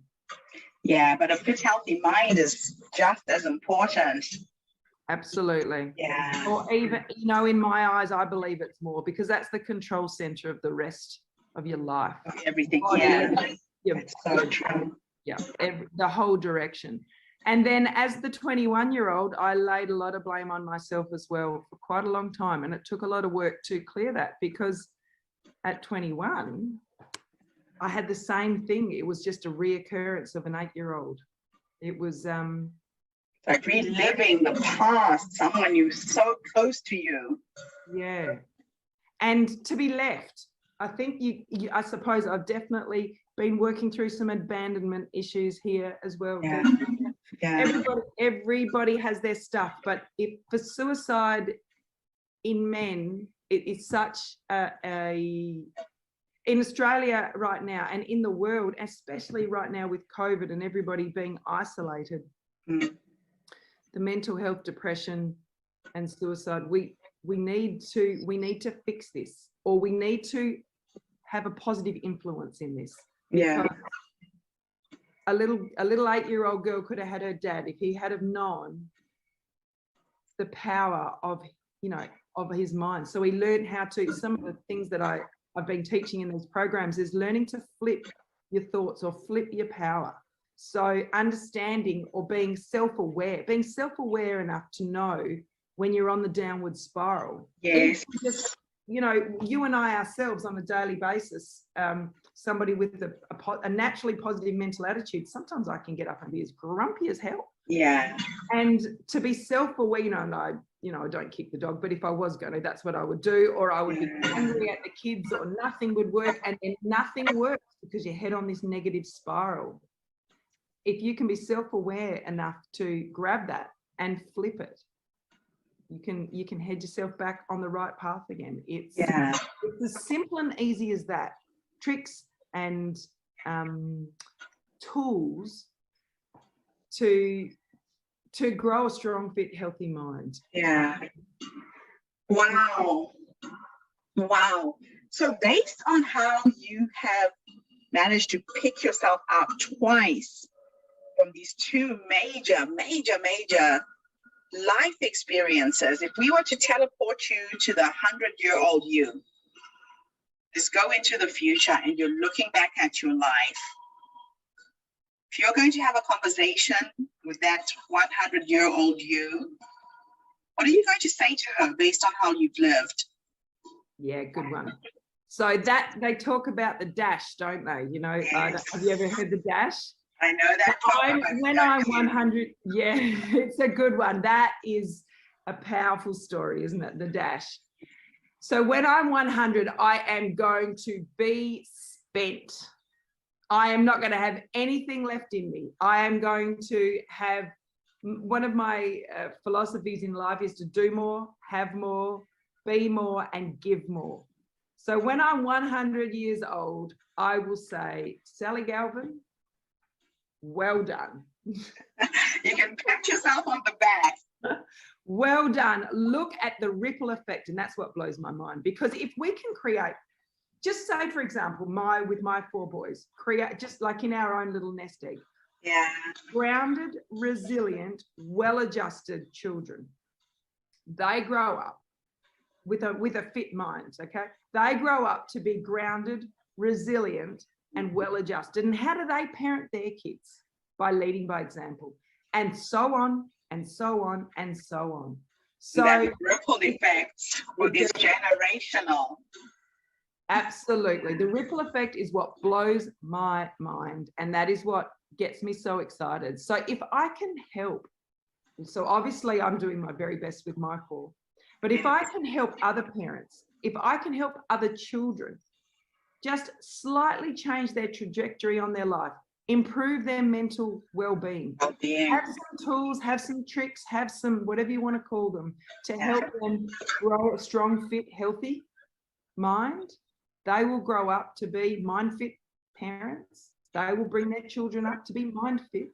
Yes. So on and so forth. And I truly believe it's a long-term goal. It's a long-term process, but I truly believe if we move as a society down that way, we will reduce those, and the effects that social media have on people, the effects that the fast-paced, ever-changing lifestyle that we have are having on people, the effects of financial pressures on people, the effects of everything that's causing what we've got now in our mental health problem. The answer comes from within. Yeah. So let's end this presentation with you talking to someone right now who's dealing with a tragedy, who's had a friend, a husband, a boyfriend, a relative, somebody who has died. What would you say to them to help them cope? I would tell them not to make any crazy rash decisions. Just stay tight. Surround yourself with the people that you love. I think family and very close friends are so important in times of tragedy. And let yourself grieve. Don't take any blame. Understand that every single person is responsible for their own actions. You are not responsible for what other people do. You just aren't. And surround yourself with those people that you love and grieve them. Take the time it takes. Don't be harsh on yourself. Be kind to yourself. Take the time it takes to grieve. I personally like to journal. And just be kind to yourself. I think that's the answer for that one. You've caught me on the hop there, Gertrude, but from the heart, that's what it is. Just understand nothing is your things. Everything happens in divine order for the highest possible reason. Don't take responsibility for other people's actions, and surround yourself with people that you love and people that love you. That is a beautiful way to end our interview today. I can really feel that if somebody out there is in the middle You're in the phone, Canada, and we did it on is experiencing this, you're giving us some really and we were the same. beautiful tools to navigate your way out of that. So thank you so much, Sally. And wow, what an amazing story you've had. And I love the fact that you have galvanized that pain and you have transmuted it into something beautiful, into gold, really. Thank you. Healthy. Thank you very much. To cope with these issues. And thank you to everybody who's tuned in. Sally's going to be running a workshop. Tell us a little bit about that before we end. So the workshop will be aimed at parents and children. The workshop will be aimed at helping with some parenting toolkits to create mind-fit kids. It will give you some nuts and bolts on some of the top tools that I use on a daily basis, that my mother used, that have helped, and they're rules of thumb, just to make sure that you're on track to, because everybody's different and every child's different and every situation's different and every parenting style's different. But there are some rules of thumb that if you've got them covered, you will create mind-fit kids.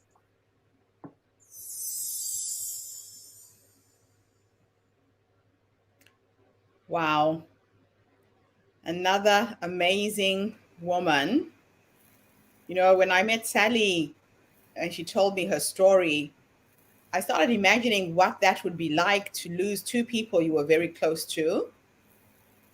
Her father, her boyfriend, and now she has 3 sons. Men's mental health is an issue that not many people talk about, including the men themselves. So I was really glad that Sally was able to come and share her amazing story. And she's now using everything she's gone through in her life to to help others and especially help teenage boys. What was your feedback, Selena? Oh, it's just like pathetic when I stayed with my dad. He taught me everything, like to wash shirts, men's shirts, empty pockets, and cook. He was just like my teacher, because I wasn't living with my mom. So when you lose that, it's heartbreaking. And then you think, okay, it's over. You meet somebody you love. And I mean, I know for me, it's like, okay, I always looked up to my father and always thinking, okay, if I have a man, you will be there just like my father, to feel protected, to feel loved. And so it's like when you lose that, then you lose the person who's meant to be your soulmate. Oh gosh. And I Yeah, mean, I I don't can't blame you. imagine. I, yeah, I don't blame her for going around the world just to try. Okay, she was just trying to find balance, because where she was, there'd just been so much, like heartbreak, happenings. So well done to her, and I love that the mother, the strength of an African girl, said, "Okay, I'll bring you. I'll teach you all I know." She rolled her sleeves and said, "Yes, let's go." And they came out to be perfect children. And wow, thank you for sharing that. It's really wonderful. Absolutely amazing. Oh my gosh. So we're getting some comments coming in from Facebook, from YouTube. Thank you, everybody, for tuning in. There's Doris Taylor and Aubrey Walters. Thank you so much for your contributions. So we will move on to our next speaker. Now, a lot of you know that the Her Story movement is focused on women and women's stories, but we also like to bring a male perspective. And we've had quite a few men who have stepped up to share their stories. So, our next speaker is a gentleman who's coming to us from the United States. And Austin Hines has a story that almost ties into what Sally was talking about.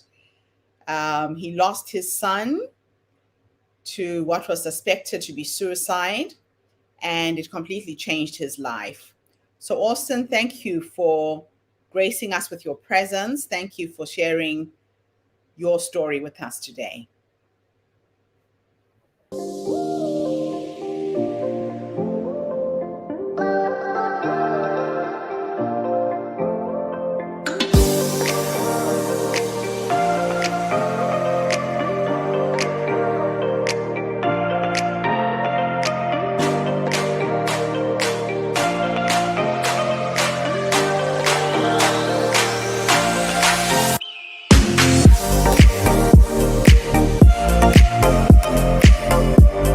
Thank you so much, Gertrude. My name is Austin J. Haynes. I am based in the greater Philadelphia area of the United States, just outside of Philadelphia, in a little town called Cherry Hill, New Jersey.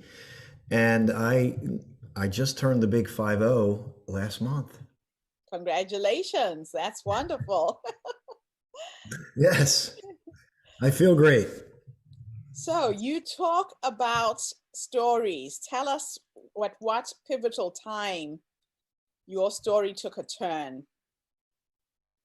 Yes, first of all, I thank you so much for this platform that you built. I'm honored and humbled to be here with you today to talk about this. My story is, there's so many depths to it, but there was a point in my life when I had a series of circumstances that happened, and I basically said my life was over. It's one thing to say the words, but it's another thing to believe it. And at that time, I believed that to be true. But through the grace of God, through a lot of the components that I build into a Flashpoint, which we'll hear about that, is that the turnaround is possible in every circumstance. No matter how low, no matter how dark, no matter how hopeless, there's always a light that flickers, even if we can't see it. And therein lies the really, I would say the birth of the turnaround story is when we, as the experiencer, can't see or feel it in the moment. Does that make So sense? you say that there is always a flicker. Now, for most people, when they're in the middle of a storm, you can't see it. You don't see the hope. How did you see it? How did you identify it? How did you follow that flicker? Give us a bit more Well, detail. so my father was in the war. He was in the Vietnam War, and he passed away in January of 2018. What I didn't know is that he had a man die in his arms. But I did know that he had been in some of the most difficult, challenging situations that anyone can be in going through a war. My dad had a lot of challenges, but I tell people that, you know, especially with their parents, you don't always get the parents that you want, but you get the parents that you need. In that moment, when I was at that lowest point, my dad looked me in the eye and he said, "Your life is not over." I believed him because although I didn't fully embrace it when he said it, knowing that the background and what he had lived and experienced in his life, it had more credibility with me. And that's a key moment in my turnaround, because had that not happened, I wouldn't be here. So the first thing I would say in a turnaround is there's somebody, and even if it may not be family or friends, you might feel alone or isolated, but there's always somebody, and it could even be a stranger that you don't even know that says something at the right time. It's almost like somebody that was divinely placed, and you can't explain it, but it's that flicker, and it usually comes that flicker usually comes by way of another person. It's interesting that you talk about these connections that we have with people. The philosophy that I love to share is an African philosophy called Ubuntu. Literally translated, it says a person is a person through other people, that we are reflections of each other. And when you are fully present to people, they don't cross our paths by mistake. So I have had one of those spirit-led lives where magic happens wherever I go. But I am a sum total of every single human being that has come into my life. So thank you for bringing that up. It's very, very true. It's when you're present, that's when you see it. But a lot of times you're so focused on the crisis, on what it is you're trying to deal with, you don't see them when they come. And it could be somebody who's right in front of you, like your father. It's so true. And I would love, to tell you I was present, but I really wasn't. I was, because there was other things that had gone on with me, early childhood stuff, that I was consistently living in a state of lack of worthiness, if you will, or unworthiness because of situations. So this situation was just a major,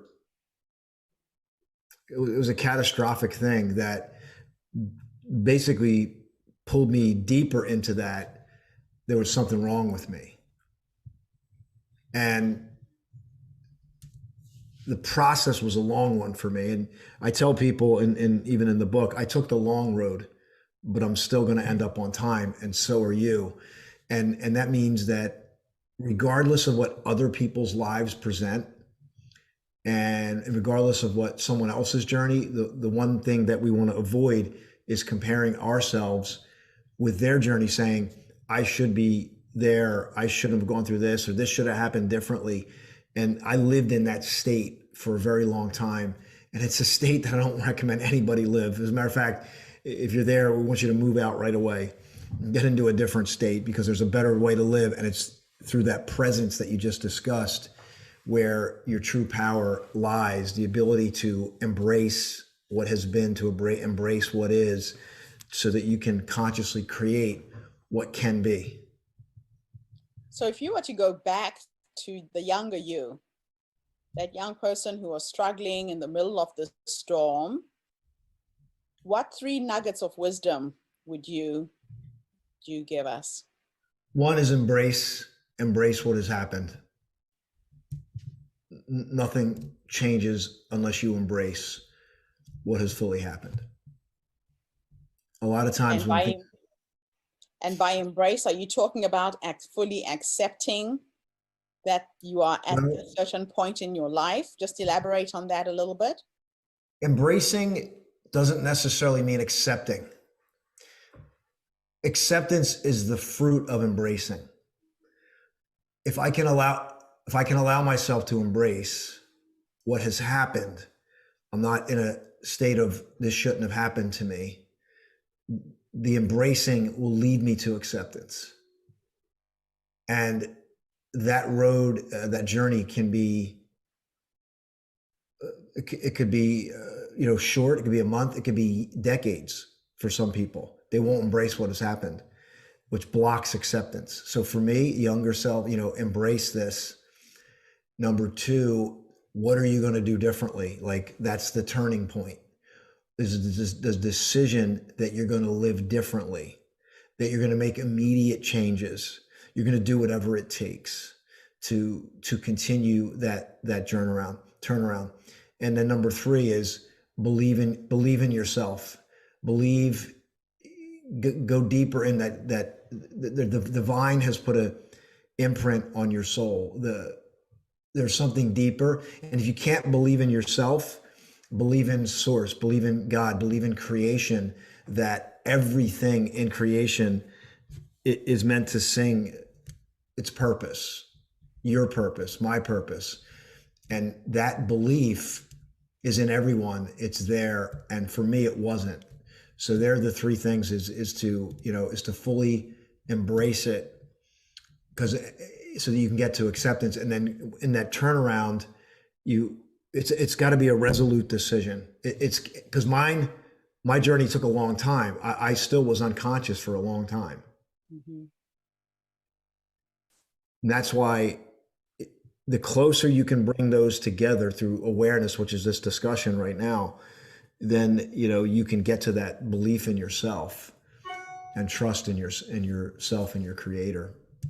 So the point of awakening, we talk about becoming awake. A lot of people sleepwalk through life in a haze, really, not fully awake and aware of what's going on around them. Can you share an exact incident, something that happened that snapped you out of the sleepwalk? I love that question. There's one situation that I had that was a dramatic shift. And that was, I say where you're coming from is more important than where you're going to. And whenever I say that, it's a paradoxical statement. It confuses people because everybody is future and destination driven. But if I come from lack right now in my personhood, wherever I arrive to, what's going to be there? There's the same thing. The only Zen you bring at the top of the mountain is the Zen that you bring there. The only peace I get from my family is the peace that I bring there. So for me, I was coming from a place of lack. I was coming from a place to prove because of the lack. And I had a moment where my earliest memory was of my parents fighting, battling, bitter divorce.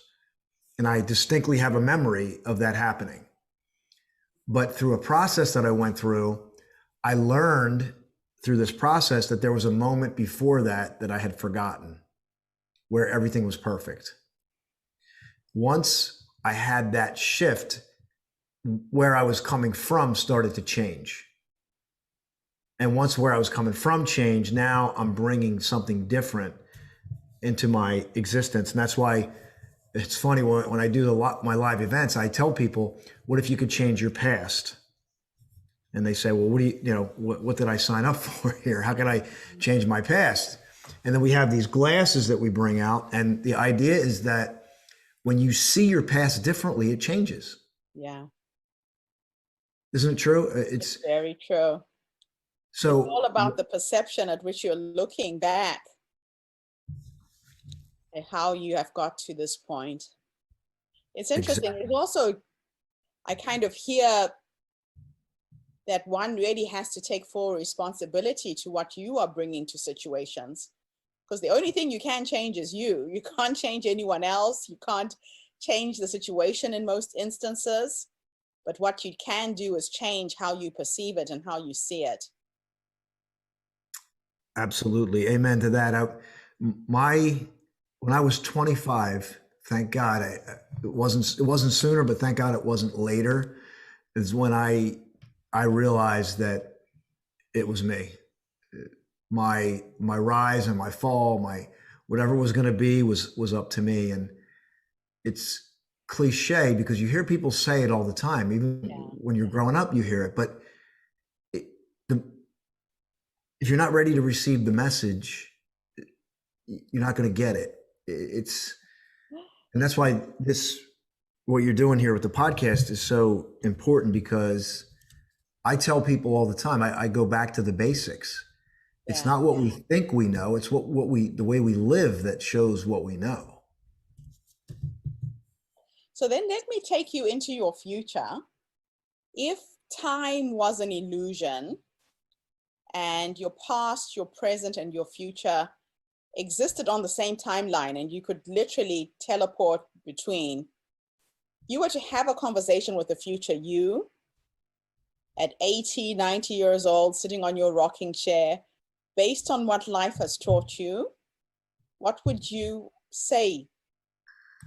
A life well lived. I've already imagined this and what I would feel, and just what I talk about is, because people talk about presence, but it's okay to reflect. Regret, we want to avoid regret, but reflection is powerful. And when you can reflect back and recap moments in your life, when you can see what you can't see today, you can see in the uncertainty when it makes no sense, it all makes sense at that point. And to really be present, in that 90-year-old, 100-year-old, whatever you want to call it, to just embrace life. And the way I liken it, it's a feeling of just incredible fulfillment, where you might cry. It's like this incredible feeling of that can only come from living a full life. And that means that I'm going to let life in. I'm not going to resist. I'm not going to avoid. I'm going to let life in. And that doesn't mean I'm careless. It just means as things come up, I embrace them. I let life in, because if I can't embrace what has happened or what is happening, then I'm also blocking off all the joy and the great moments of life. And what I've found so far is that for most people, that the joy and there's so many great moments that we don't even see it. And one of the things I'll share with you is that, and I think about this often, this moment is perfect. But there's so many moments where things are perfect that people don't see it. So they seek something else, substance, people, escapism. And it's like T.S. Eliot said, we shall never cease from exploring. And in the end of our exploring, we shall arrive where we started and know it for the first time. And my heart is that people will get back to that present moment to know it for the first time, because a lot of people don't make it They don't make it back there. They get lost. They take a wrong path and never recover.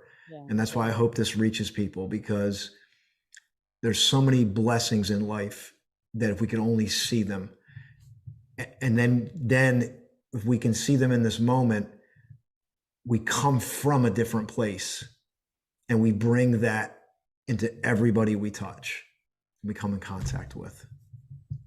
So let's finish our interview with talking about the current crisis the world is in. The Chinese write the word crisis with two symbols. One stands for danger, the other one stands for opportunity. And I do believe humanity is in a crisis at the moment that can be turned into an amazing opportunity with what COVID-19 has gifted us with. What are you seeing as the gifts and the blessings that have come out of this experience? First of all, I look at it as a cleansing, an opportunity for people to, I call it a collective life pattern interrupt. Mm-hmm. It's interrupted the masses, their life pattern. Yes. And what I've found mostly, and this is not unanimous, but mostly, is that this situation has accelerated the direction that people are already going in. If I'm doing good things, that was just accelerated. Yeah. If I'm doing bad things, that was just accelerated. If I'm on the fence and I'm left like, what just happened, that's my opportunity to choose to do something different, to change my life, to embrace this, to embrace the chaos, to embrace the unshakiness, because sometimes that's the ideal space for what's supposed to happen next. Wow. Thank you for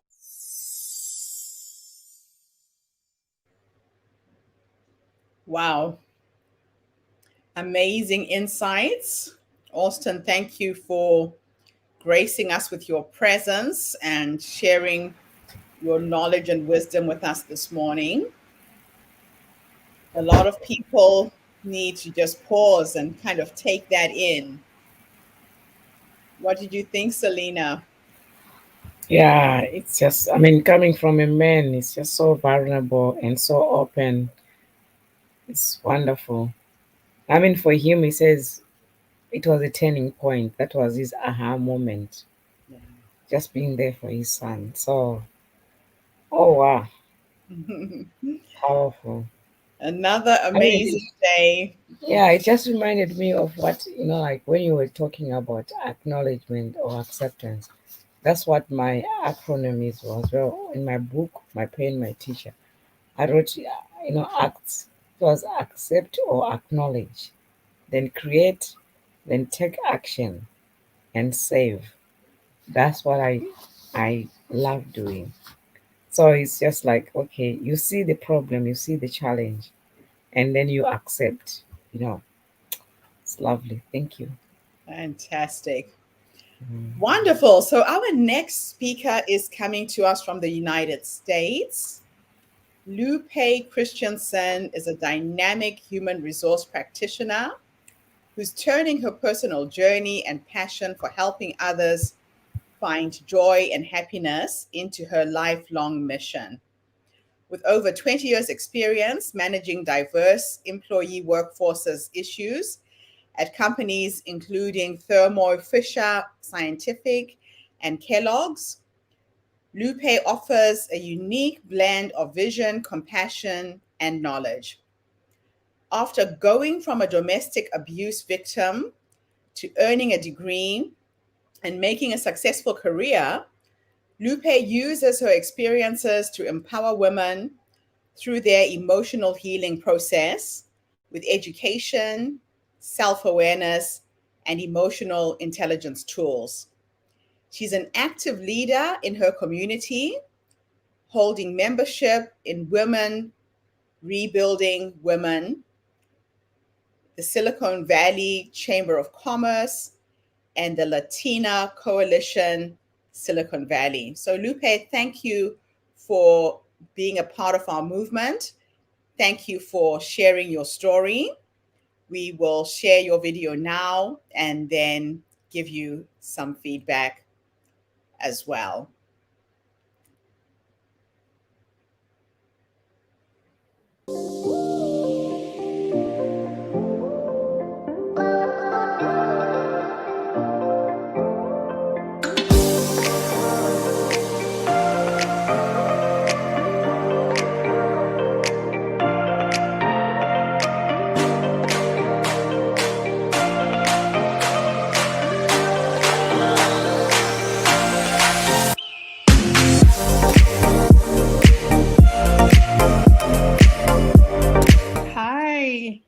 This is Lupe Christensen. I'm calling all the way from California. It's great to see you, Gertrude. Thank you for having me. It's a pleasure to be here, and it's a pleasure to be part of this group. Amazing, amazing tribe that you have built.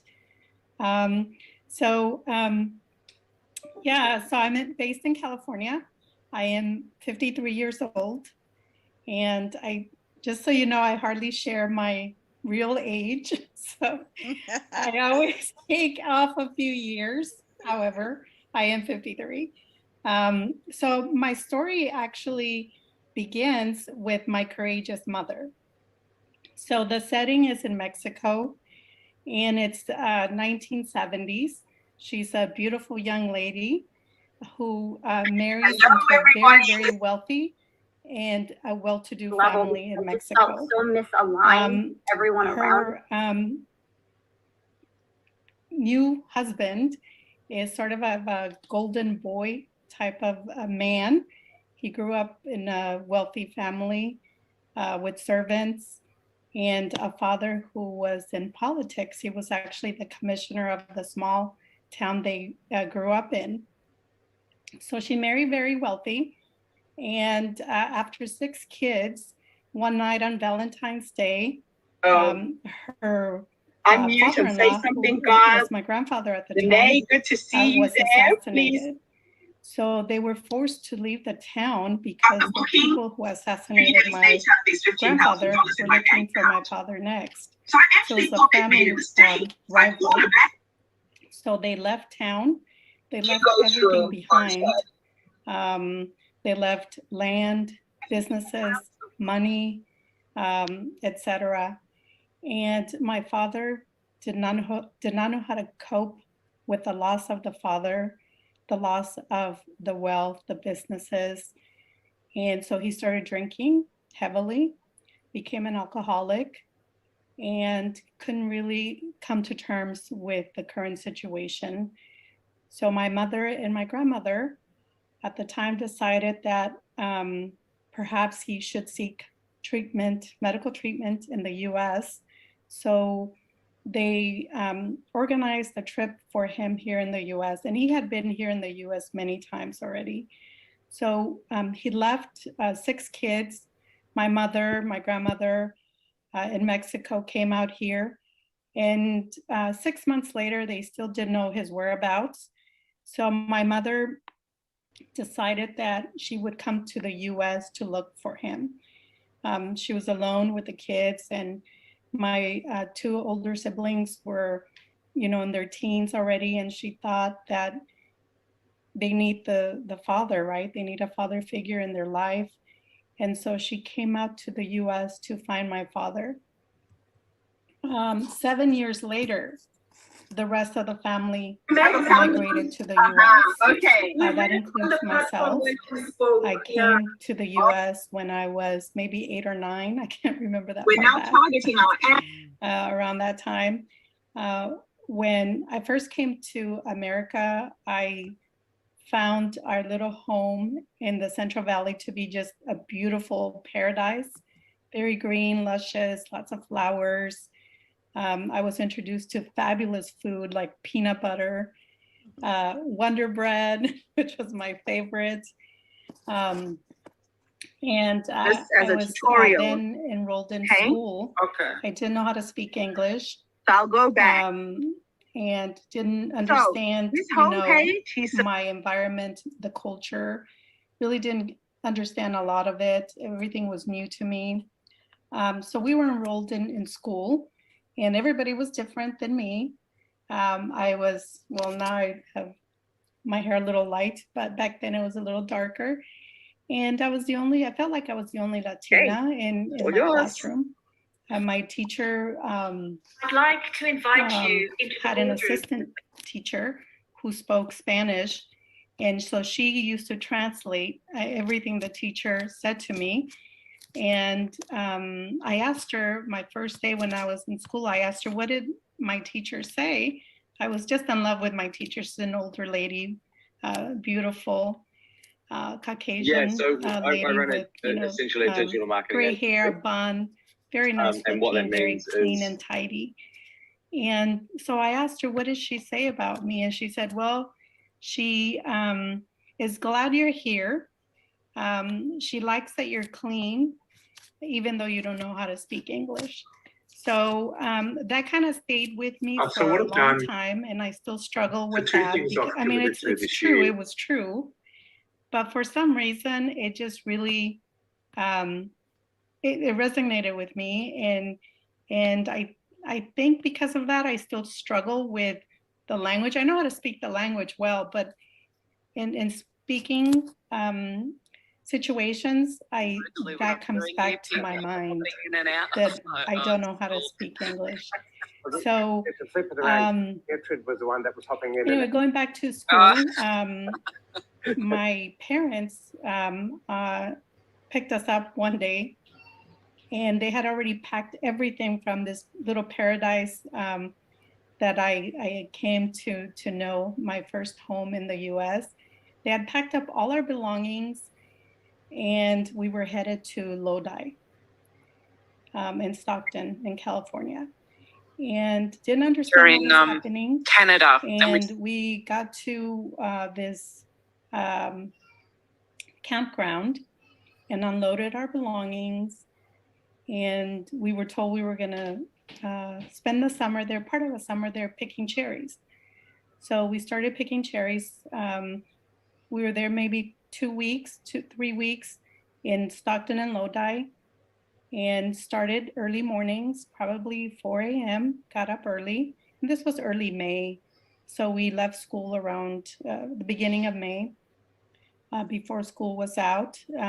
So found myself in the wet, cold fields early in the morning, carrying, 12-foot ladders made out of wood, very heavy, and climbing up and down, picking cherries. And when we finished the cherry season in Lodi and Stockton, we went up to Idaho and Washington. So in Idaho, we did more cherry picking. We did other odd jobs like onion, like I can't even remember what it's called, but it's picking onions, chopping onions. And some other, what was that called? We were out on the beets, the beets fields, and just using a hoe to cut the weeds out of the, around the plants. So we spent our summers doing that, waiting for the apple season to start in August in Idaho and Washington. And while we waited for the apple season, we hello everybody and welcome. Now I was too small, 8, 10 years old to work in a corn factory, but I think I might have been 14 when I started working in a corn factory. We did that maybe for a month. When the apple season started, we quit that job to work out in the fields picking apples. We finished the apple season maybe around September, headed back home to the Central Valley, and picked oranges, but went back to school after school had started. So we missed, I would say, about 3 months total from school. And, we worked really hard. At least I did. I worked super hard to catch up, but my GPA suffered the entire time I was back in school. Even though I worked super hard, it was just to stay afloat, really, never superseding anybody else, never really showing my true potential, because I was always playing catch up at school. And our GPA suffered. Thank you so much for having me on here. And this happened every year. Connect on the other May, side of I the dreaded world. May My because name I is knew we Eva were going to Dye, get and pulled I'm in Costa Rica out at of the moment. school. And I love school, by the way. I mean, that was a place where I socialized. I had friends. Teachers really liked me. I was a good Absolute kid. pleasure I wanted meeting to you, learn. connecting with I had you, many and dreams. learning I from wanted you to today. one day live And in New thank you to York, everybody who's have tuned my in own place, this work morning. in a corporate environment. That was my dream. And but I struggled throughout school. I wanted to quit many times, but I kept going. And even though I had to work extra hard, right, to learn the language, my first word was blue. I think my brother and my sister there were, well, all of my siblings were ahead of me with the English language. And I think it's because of the first comment I heard from that teacher. But they, the first day, I think they learned like maybe 5 words in English, and I learned one, blue. So again, I struggled through school, and so did my siblings. We all graduated, thank God. We all graduated. Shortly after I graduated, Tracy, I have went to a community college. Are you aware of that? In a 2-year program. I remember meeting with my counselor, and he said, yeah, a certificate would be good for you, maybe in the administrative side, so you can be like an administrative assistant, a secretary, that type of a certificate. And I was surprised because I really wanted him to say, hey, you can be a doctor, you can be a lawyer, you can be whatever you want. We can start with the community college and we can move you to a 4-year college. But that's not what I heard. And I believed him. I thought, okay, well, maybe that's all I get to be in life is a secretary. So I started my certificate in a community college, and I'm calling from maybe Guyana. after a couple of You're in years, I met Guyana. someone there. Wonderful to meet you. I got into an abusive relationship. And thank you for registering and applying for the scholarship. I didn't finish my degree or my certificate. Instead, I started working. I got a job at this local factory called Lewis Ridge. I was like a trainer's assistant, and moved in with this this abusive man. We moved in together, and I was in that relationship for maybe. You're probably going to read a lot of it. That's okay. Probably longer than 2-3 years, but it was for a while. And one day I had worked late, a little bit late at Lewis Ridge. I was working Monday to Friday, and I didn't want to come in on the weekend, so I decided to stay late one day, Friday, to come in early Monday morning and do some training with new hires. When I got home, he opened the door, and welcome. And he punched me in the stomach or the Currumbin and Valley said, "This is in just in beautiful case Queensland, you're pregnant." Australia. And dragged me through First of the all, living my room by my hair and my clothes. background has been professional all my And life, hit me very, again very in the high face, corporate. and kicked me and threw me into the bedroom, locked the door, and he wouldn't let me out. I had blood coming out my nose, my mouth, and my eye was bulging already. But that time I was in the bedroom, and he wouldn't let me out. So I, I didn't know what to do. I was so young, and I felt like I had no resources or a way out. So I stuck with him, and my parents were so strict, and I didn't want to share what was going on. I kept them in the dark the entire time. So we eventually, I got tired of the beatings, and I called the police, and they gave me advice. Um, they provided me with resources, but again, I stayed with him because of my family. I felt ashamed. I felt embarrassed, and I finally decided to leave him, and I went back home to my mom and dad's. He came, and we decided to get back together. Not sure why. And so it was working out fine. And one day we started to argue, and he started to chase me. By this time, I was already, a little bit smarter, and I was fighting back and hitting back and running away. And so I ran out of the house. We were living in this house right next to my mom's house. And I remember she was home, but nobody else was home. It was just her in her little house, and I was next door. So he started chasing me around, trying to hit me. I ran out of the house. He managed to throw some punches, hit my face, my stomach, my back, my just wherever he could land a punch. And I remember screaming and coming around the backyard at my mom's house.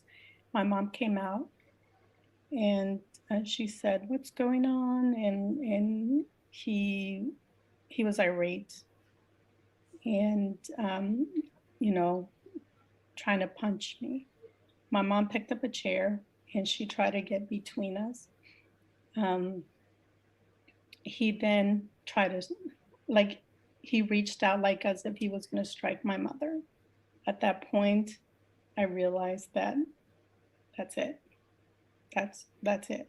Right? He can do whatever he wants to me. He can hit me. He can punch me. He can pull my hair. He can do whatever he wants to me, but no one lays a hand on my mother. So I took the chair down. Somehow I managed to take the chair away. I pushed him away. I called the police, and they came. And so one of the police officers that came was a lady, and she pulled me aside, and she said, "He's never going to change. You need to act." So she gave me advice. She said, file a restraining order. We'll take him into custody. By the time he's out, you'll have a restraining order against him, and he will not come near you. So I did. I had the courage at that time to file charges, and I went ahead and filed for a restraining order, and he never came around again. And so after that, I decided to go back to school, finish my education. It's a dream I had since I was little, right? To go to college and live with roommates, go to New York, live for a corporate, work in a corporate job. So I enrolled myself in college, went to school a little longer than expected. You know, I had a lot of trauma I had to overcome. So while in college, I started drinking. I was a little bit lost, to be honest. Didn't know how to cope with everything that I had gone through. And so my outlet was drinking, hanging out with the girls. I never really got into, you know, big trouble or anything like that, but just drinking. And so I think it was maybe 1997. I lost my brother to a drunk driver. And at that time, it was an awakening for me. I stopped partying. I graduated from college and I moved to the Bay Area. I want to say maybe in 1999. Started working and have been working for, you know, many years in a corporate environment, not exactly New York, but it is a nice, you know, area that I live in, and work as a human resources professional for a biotech company currently. So I'm so happy that I, you know, stuck with my guns and my dreams to finish school, get a corporate job, and, you know, raise a family. So that's where I'm at. Wow, what an amazing story, Lupe. You have been through so much, and you tell your story with such grace. If you were to go back to the younger you, the young woman who got into that relationship, based on what life has taught you, what advice would you give her? I'm asking this so that if there's another woman online right now who's in a situation like what you were in, your story becomes the light at the end of the tunnel. What would you have done differently? It's a great story, or that's a great question. I think that if I could, you know, talk to that person, I would probably say there are resources that, you know, are available. And at that time, I didn't realize that there were resources available to me. And I'm not the first person that has gone through this, and I won't be the last. And there's no shame in it, right? There's no shame. It happens to so many women. Yeah. There's no shame. And the reason why I didn't act earlier is because I was living in shame. And I was embarrassed. And I didn't want people to know. And I didn't want people to think or know that I was a failure. But that's not the case. And the other thing is, there are so many people that are willing to help. So many people. All it takes is for someone to reach out to them, you know, say something. You don't have to be stuck in that place. There are a ton of resources available at work. So would you say that the policewoman who talked to you literally saved your life with the advice she gave you, right? That's absolutely right. If it would have been somebody else, I don't think I would be in this situation right now. I would be probably in a different place. Yeah. But because she provided resources and a way out, and I had not heard that from anybody else because I had called the police multiple times, and it was typically a male coming out, and, you know, there was really no real advice or support, but it was that woman that came out that gave me step by step, here's what you need to do. Yes. And that was it there. It was that woman who helped me. Yes. She empowered you with the next steps and the process to take. Right. That is amazing. that is amazing. And there, you know, just thinking back, you know, what you've put together, you know, this community that you put together, it's so much needed out there in this world. Women need other women. We know what we go through. We know our struggles. And the only other person that's going to help you is someone who's been through that struggle. Yeah, that's so true. And we need more people to come out and tell their story. Everyone has a story. And we get to hear it. We want to hear it. This is how you support each other, through sharing of your stories.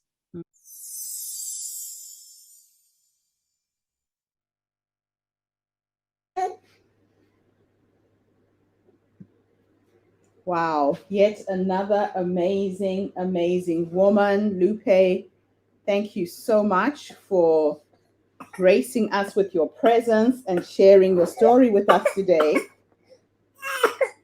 Ooh. Yeah, we're so grateful for that. Thank you, thank you, thank you. What an amazing woman. Oh, and the mother as well. Yeah, she came from a family of strong women. Yeah. We went through a lot. It's difficult being an immigrant in the United States, let alone anywhere else in the world. Yeah.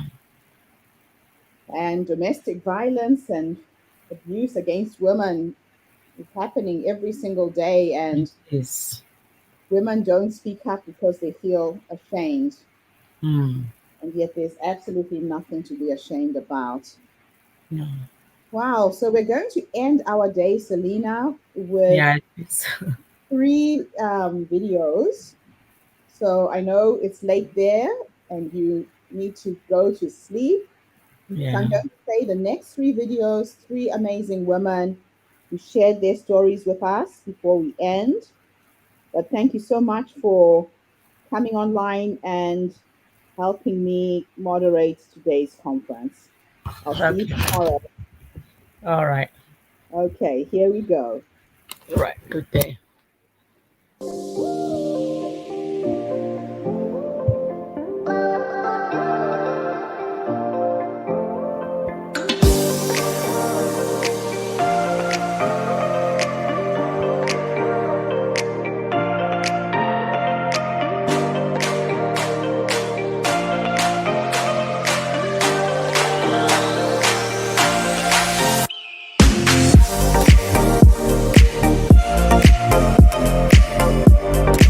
Hello. Thank you so much for that introduction. I'm excited to be here. I'm Dr. Laura Shaheen. I am a reproductive endocrinologist practicing in Seattle, Washington, in the United States.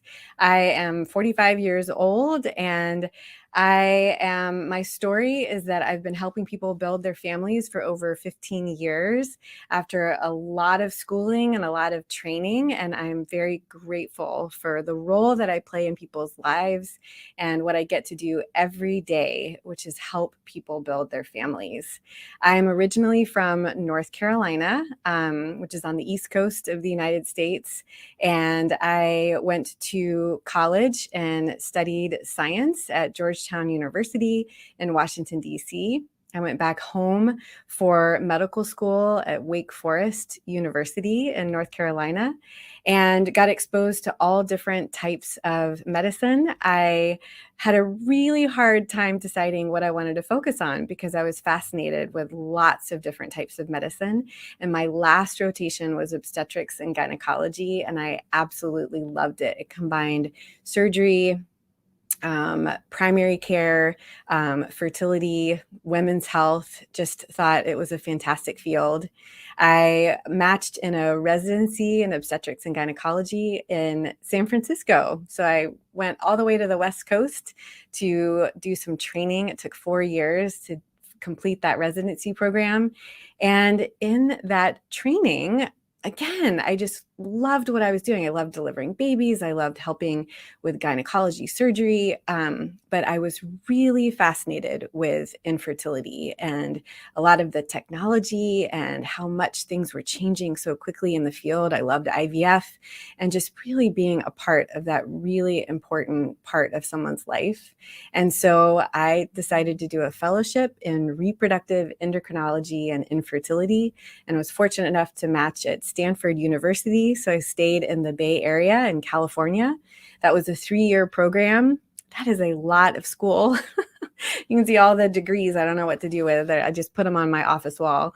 But I enjoyed it. Every part of it. It's tough, really tough. There are definitely challenges in training, but really enjoyed a lot of different aspects of it. And when I was looking for my job and a clinic to join, I looked all around, and I was so fortunate to find this practice in Seattle, Washington. It's Pacific Northwest Fertility.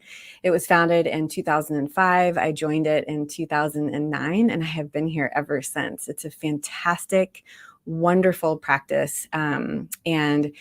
My partners are 4 other women. There's 5 female physicians here. We have multiple nurse practitioners. We have an incredible IVF lab and lab directors that give us incredible outcomes. And it's really, really been a journey and fantastic. If you had asked me, years and years ago, growing up in North Carolina, could you imagine yourself settled in Seattle, Washington, clear across the country? I would have said, no way, you're crazy. And here I am, and I absolutely love it. I do more than treat patients clinically. Would you like me to tell you a little bit about that?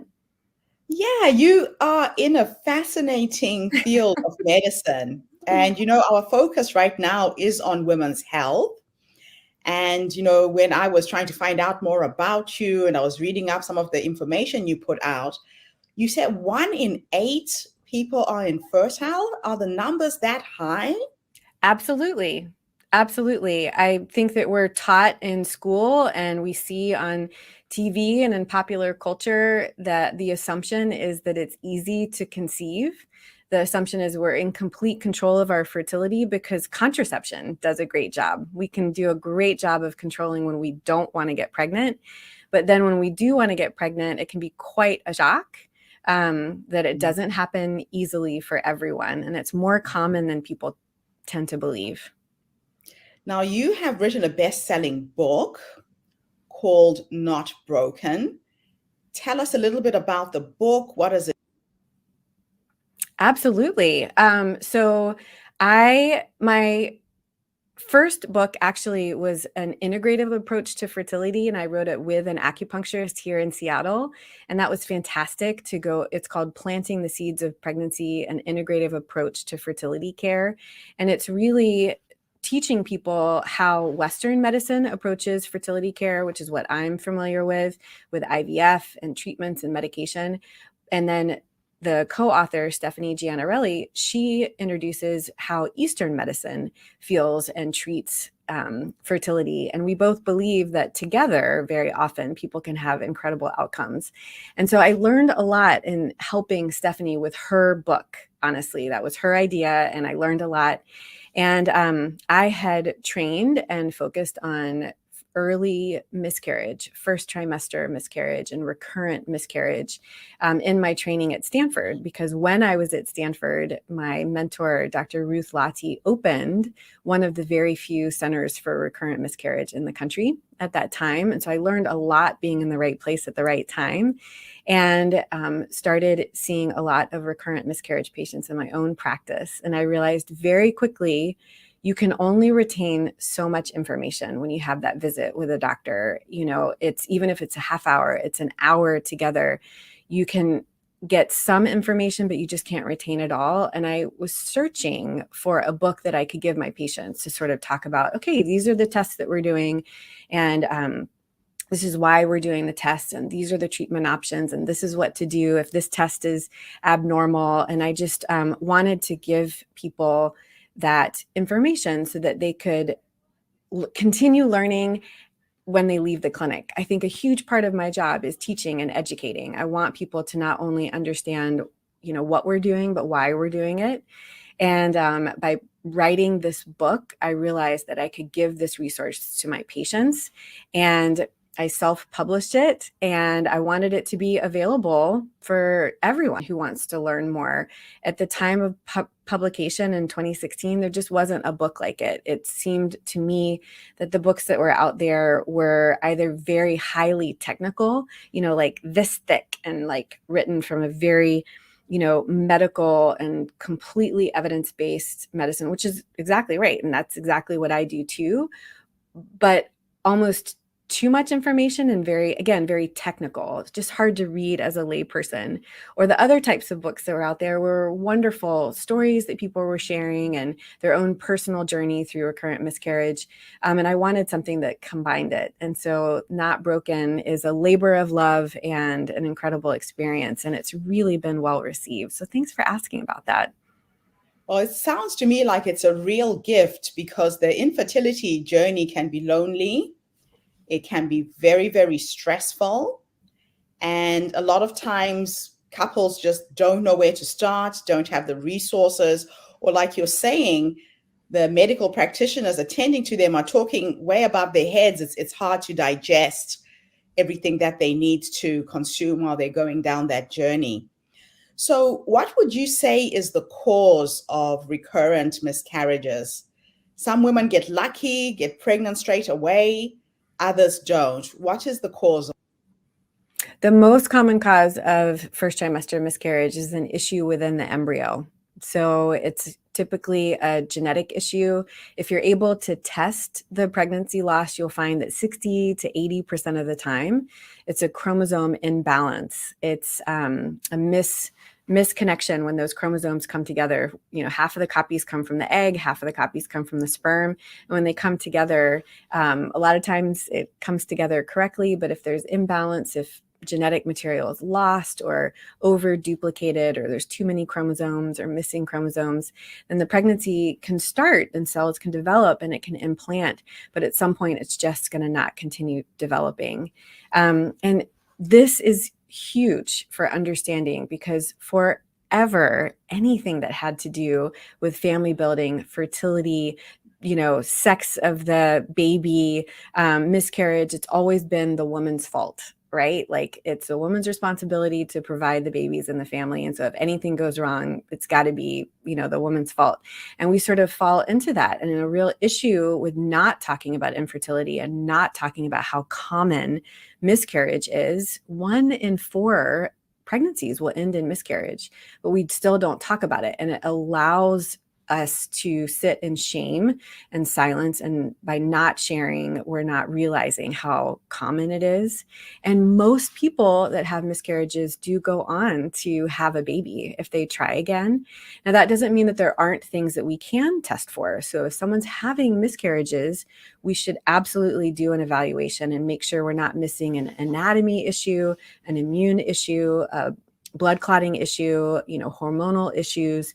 We don't want to assume, we want to make sure and do that testing, but it's important before you do the testing to really be honest with the person and say, listen, we're testing you as the people that are getting pregnant. And so it's most likely that we're not going to find an answer, because the most likely issue is something within the embryo. So again, we need to do the testing and not make assumptions, but it's really important to realize that very often we don't find a perfect answer when we do the evaluation. You brought up a really important point. The weight and the responsibility of getting pregnant normally falls on the woman. I know that research is showing that men's sperm count is getting lower and lower now. What is the cause of that? Tell us a little bit about the man's responsibility in bringing this baby into the— Absolutely. Men are half of the genetic equation. And if genetics are so important for a healthy pregnancy and live birth, they have to have a huge part of this contribution. And if you do testing, a semen analysis and male fertility testing, you will find that male factor is a part of the issue. 30-40% of the time. It may not be the sole issue, but it's just, you can't say, oh, it's always the woman's fault because that's the person that's getting pregnant. And there is information and data that sperm counts are dropping. There's a wonderful book by Dr. Swan called Countdown that just came out this year. And she was talking a lot about research that she's done, really looking at lowering sperm counts. Everybody has different theories about what's happening, but her hypothesis is truly some of the endocrine disruptors that we've been exposed to in the last few generations, things in plastics and a lot of products that we're using. And we're learning a lot about endocrine disruptors and their impact, not only on reproductive health, but our overall health and well-being. Wow. Now, I used to be married to a gynecologist and I got to learn a lot from him. Tell us a little bit about the infertility solutions that are available. I remember my ex-husband mentioning ICSI, that you didn't actually need a sperm to create a human being. Let's go into some of those. I love it. Well, we still need sperm. I mean, there are people that are trying to see if you can create sperm from skin cells and really incredible, experiments that are going on out there. But right now we still need eggs and we still need sperm. Fertility testing and treatment really boils down to, it starts with the evaluation. So if someone is not getting pregnant, you should test both people that are trying to get pregnant. So make sure that the basics are there. Make sure that we have eggs, that someone's ovulating. Make sure that the anatomy is okay, that the uterus doesn't have any issues that would impact implantation. Make sure the fallopian tubes are open, because people could have blocked fallopian tubes and still be having periods and have no symptoms, but those egg and sperm, they can't find each other. You should make sure that hormone testing is okay, and think about preconception testing. And you have to do a semen analysis. I know there's a lot of resistance sometimes in couples or men. It's kind of awkward. People are nervous about doing it. They sort of say, hey, I don't have any symptoms, my performance is fine, or I've had a kid in the past. But you should absolutely do a semen analysis as part of that evaluation. And sometimes if all the test is reassuring, sometimes people just continue to try naturally. But if you're going to do fertility treatment, it falls into really two basic categories: low tech and high tech. And so low tech fertility treatment, I think of medications to help pull forward the best eggs or help people ovulate on a regular basis, timing of intercourse, doing an intrauterine insemination, I think of as low tech, where you wash the sperm outside of the body and then gently place sperm past the cervix into the uterine cavity near the time of ovulation to improve the chances of conception. And so I think of those interventions as low tech, because the majority of everything that's happening is happening inside the body. Another bucket of fertility treatment is more high tech, and you think about IVF or in vitro fertilization. And so that name comes from the egg and sperm are fertilizing outside of the body. In vitro means outside of the body or in the lab. So you get the eggs out of the body, you collect sperm, fertilize in the lab. You brought up ICSI. That stands for intracytoplasmic sperm injection. And that is one option for helping the eggs and sperm fertilize. Sometimes one of the reasons that people are not getting pregnant is that the eggs and sperm are just not making that connection. And so in ICSI, you can actually place one sperm into the egg and improve the chances of fertilization. Part of IVF can be genetic screening of embryos. It's an embryo selection tool to decrease the risk of miscarriage and increase the chances of success with a single embryo transfer. There is, hi, can I call you back, please? Oh, okay. Thank you. Oh, sorry about that. You think about genetic screening of embryos as an option. And then when you do IVF, another option, of course, is conceiving in a different way, whether it's donor egg or donor sperm, or sometimes even people use donated embryos. So there's so many different ways to build a family, and you can use fertility treatment. Now, compatibility issues. I've had friends who have tried for years to have a baby. They then go through a divorce, they meet somebody else, and then they have a baby. What happens when people are not compatible? Sure. I could see how people would make assumptions that must be a compatibility issue. There's really no way to test for that or prove that. And there's no way to know if that was an issue or if there was some other issue that came up with the couple. There's not really a test for that or a way to prove that two people can absolutely not have a baby together. And so it's not really something that we can test for or really, really prove. Does that make sense? Yeah, that makes sense. Yeah. Wow. So, my last question for you, I know that you are passionate about self-care.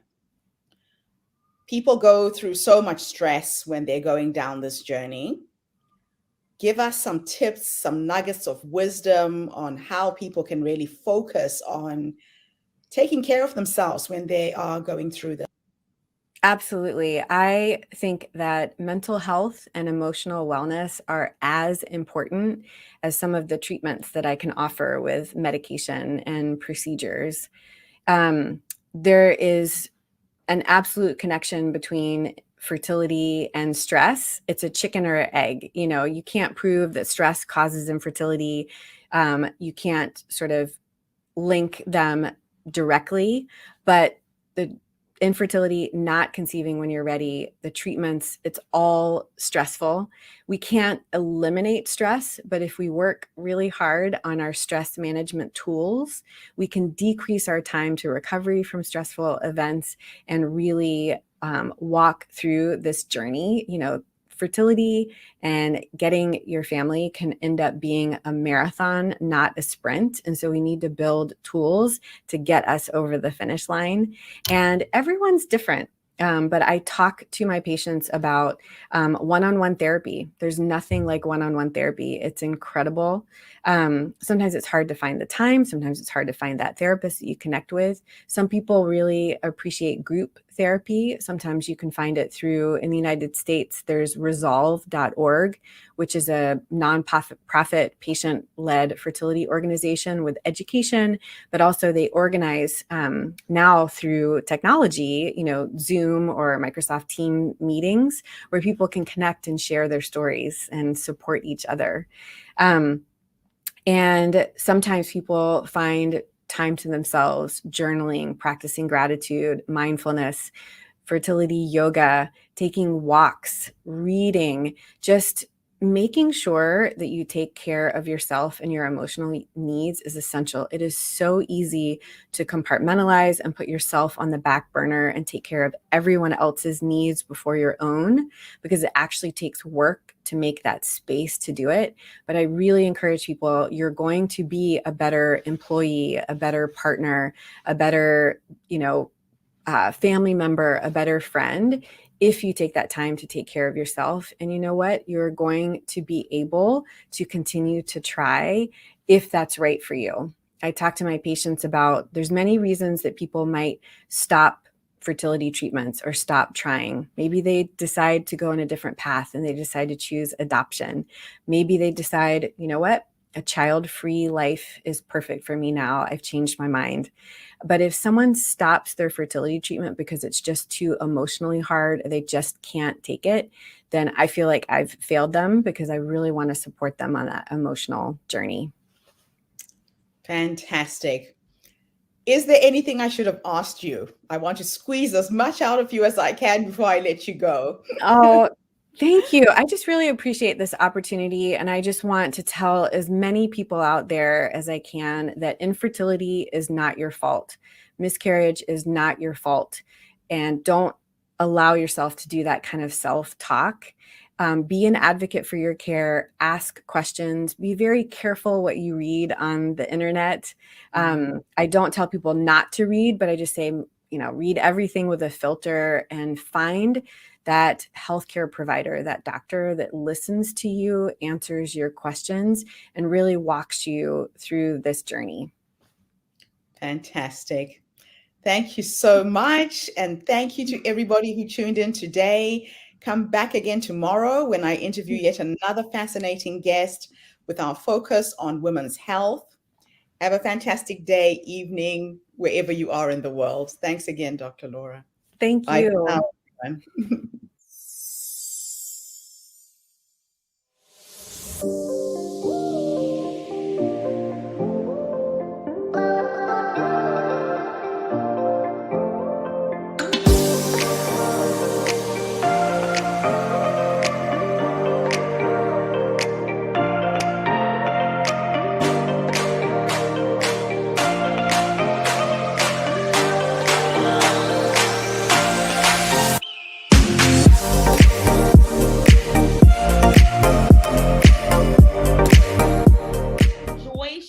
Brown. I am located in Prince George's County, Maryland, which is in the Washington, D.C. metro area. I am 40 years old. And what else do I need to say? And this is my story. And this is my story. Where does it begin? So it all started when I was a little kid. I might have been 7 or 8 years old. And my dad would say prayers with me at night. And my dad would start to pray for everybody that was like going through persecution. I grew up a Jehovah's Witness. So my dad would pray for all the Jehovah's Witnesses who were being like persecuted in different countries and stuff. Like actually outside of the United States, because we have pretty freedom here.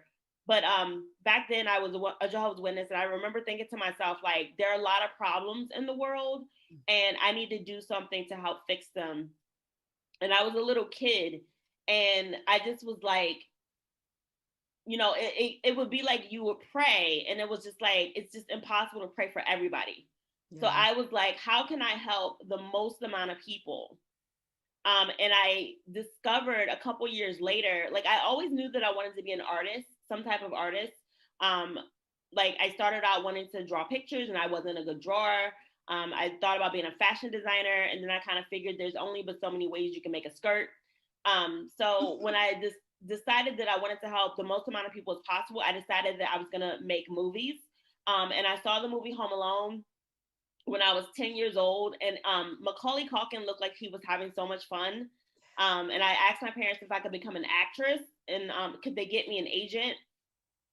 And they told me no.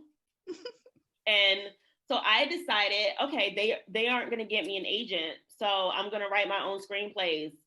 And I'll act in my own screenplays, and I will make the movie myself. And, you know, Home Alone was distributed by 20th Century Fox. So I kind of was like 10 years old, and I'm like, I'm going to write a screenplay and sell it to 20th Century Fox.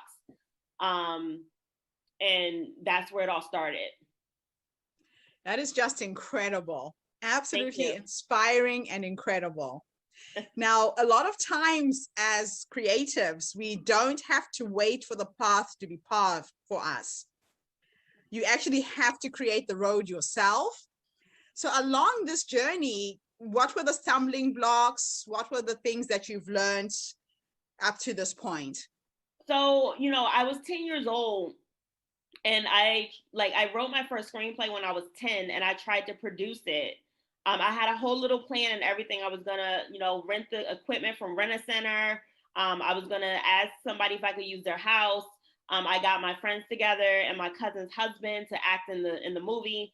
But at some point, it just was over my head. Like I just couldn't do it. I couldn't finish it, and I just was like, I don't really know how to do this. Like I know, like in concept, how to do this, but I don't know how to carry this out. So it was always kind of like, you know, I'm 10 years old, I'm writing screenplays, I'm trying to make a movie, and I'm just like, am I ever going to be able to make a movie? Mm-hmm. So it was just kind of like, can I do this? Can I start a production company? And I ended up going to college at Howard University, which is the same college, if you guys are not familiar with Howard University, it's the same college that Kamala Harris went to, our vice president of the United States. She is an alumnus of Howard University.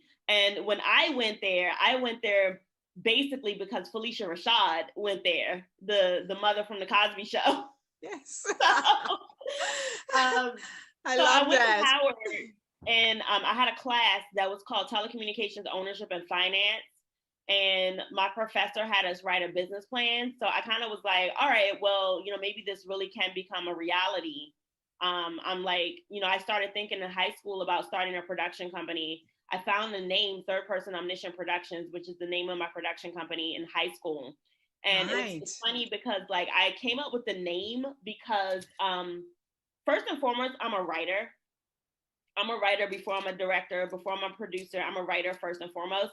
And third person omniscient is a literary term that means that the narrator has an all-knowing point of view or all-knowing perspective where they know what all of the different characters are thinking. And so Third Person Omniscient Productions was the name for my production company because I always knew that I wanted to make movies and tell stories that help people have a better life. Wow. So I came up with that name in high school. And also I picked the name because it was quite difficult to spell and it's long. So I didn't think anybody would steal it from me before I could start my company. And I was correct. The name was still available when I was ready to start my company. And I did that at the age of 31 in 2012. I filed all the paperwork and everything. And I started producing my short film NOS, which is now available on Amazon.com. Along the way, I ended up writing a screenwriting book, which I did not plan to do. It just kind of happened. And I produced a stage play for the Washington, D.C. Capitol Fringe Festival in 2019 called Stuck. Wow. And I have actually I have like 22 projects that I'm planning to produce. And a number of those already have completed scripts. So at this point, it's just a matter of finding financing, basically. So yes. Yeah. Wow. It sounds to me like you are constantly on the go. Yes, one because project after another. I'm actually getting certified in hypnotherapy now. I saw that. Tell us a little bit about that. So I am studying hypnotherapy with Marissa Peer. Marissa Peer is Britain's leading hypnotherapist. I kind of refer to her as like the celebrity hypnotherapist because she works with a lot of celebrities. And she developed a form of hypnotherapy called rapid transformational therapy. Mm-hmm. And it's like, I think it is a lot more efficient than like NLP, because it's like you get induced quicker and you go into hypnosis a lot faster. And you really only need like 1 to 3 sessions, depending on what your issue is. Wow. And you get like as a therapist, we do a transformational recording for the client. And the client listens to that transformational recording for 21 days.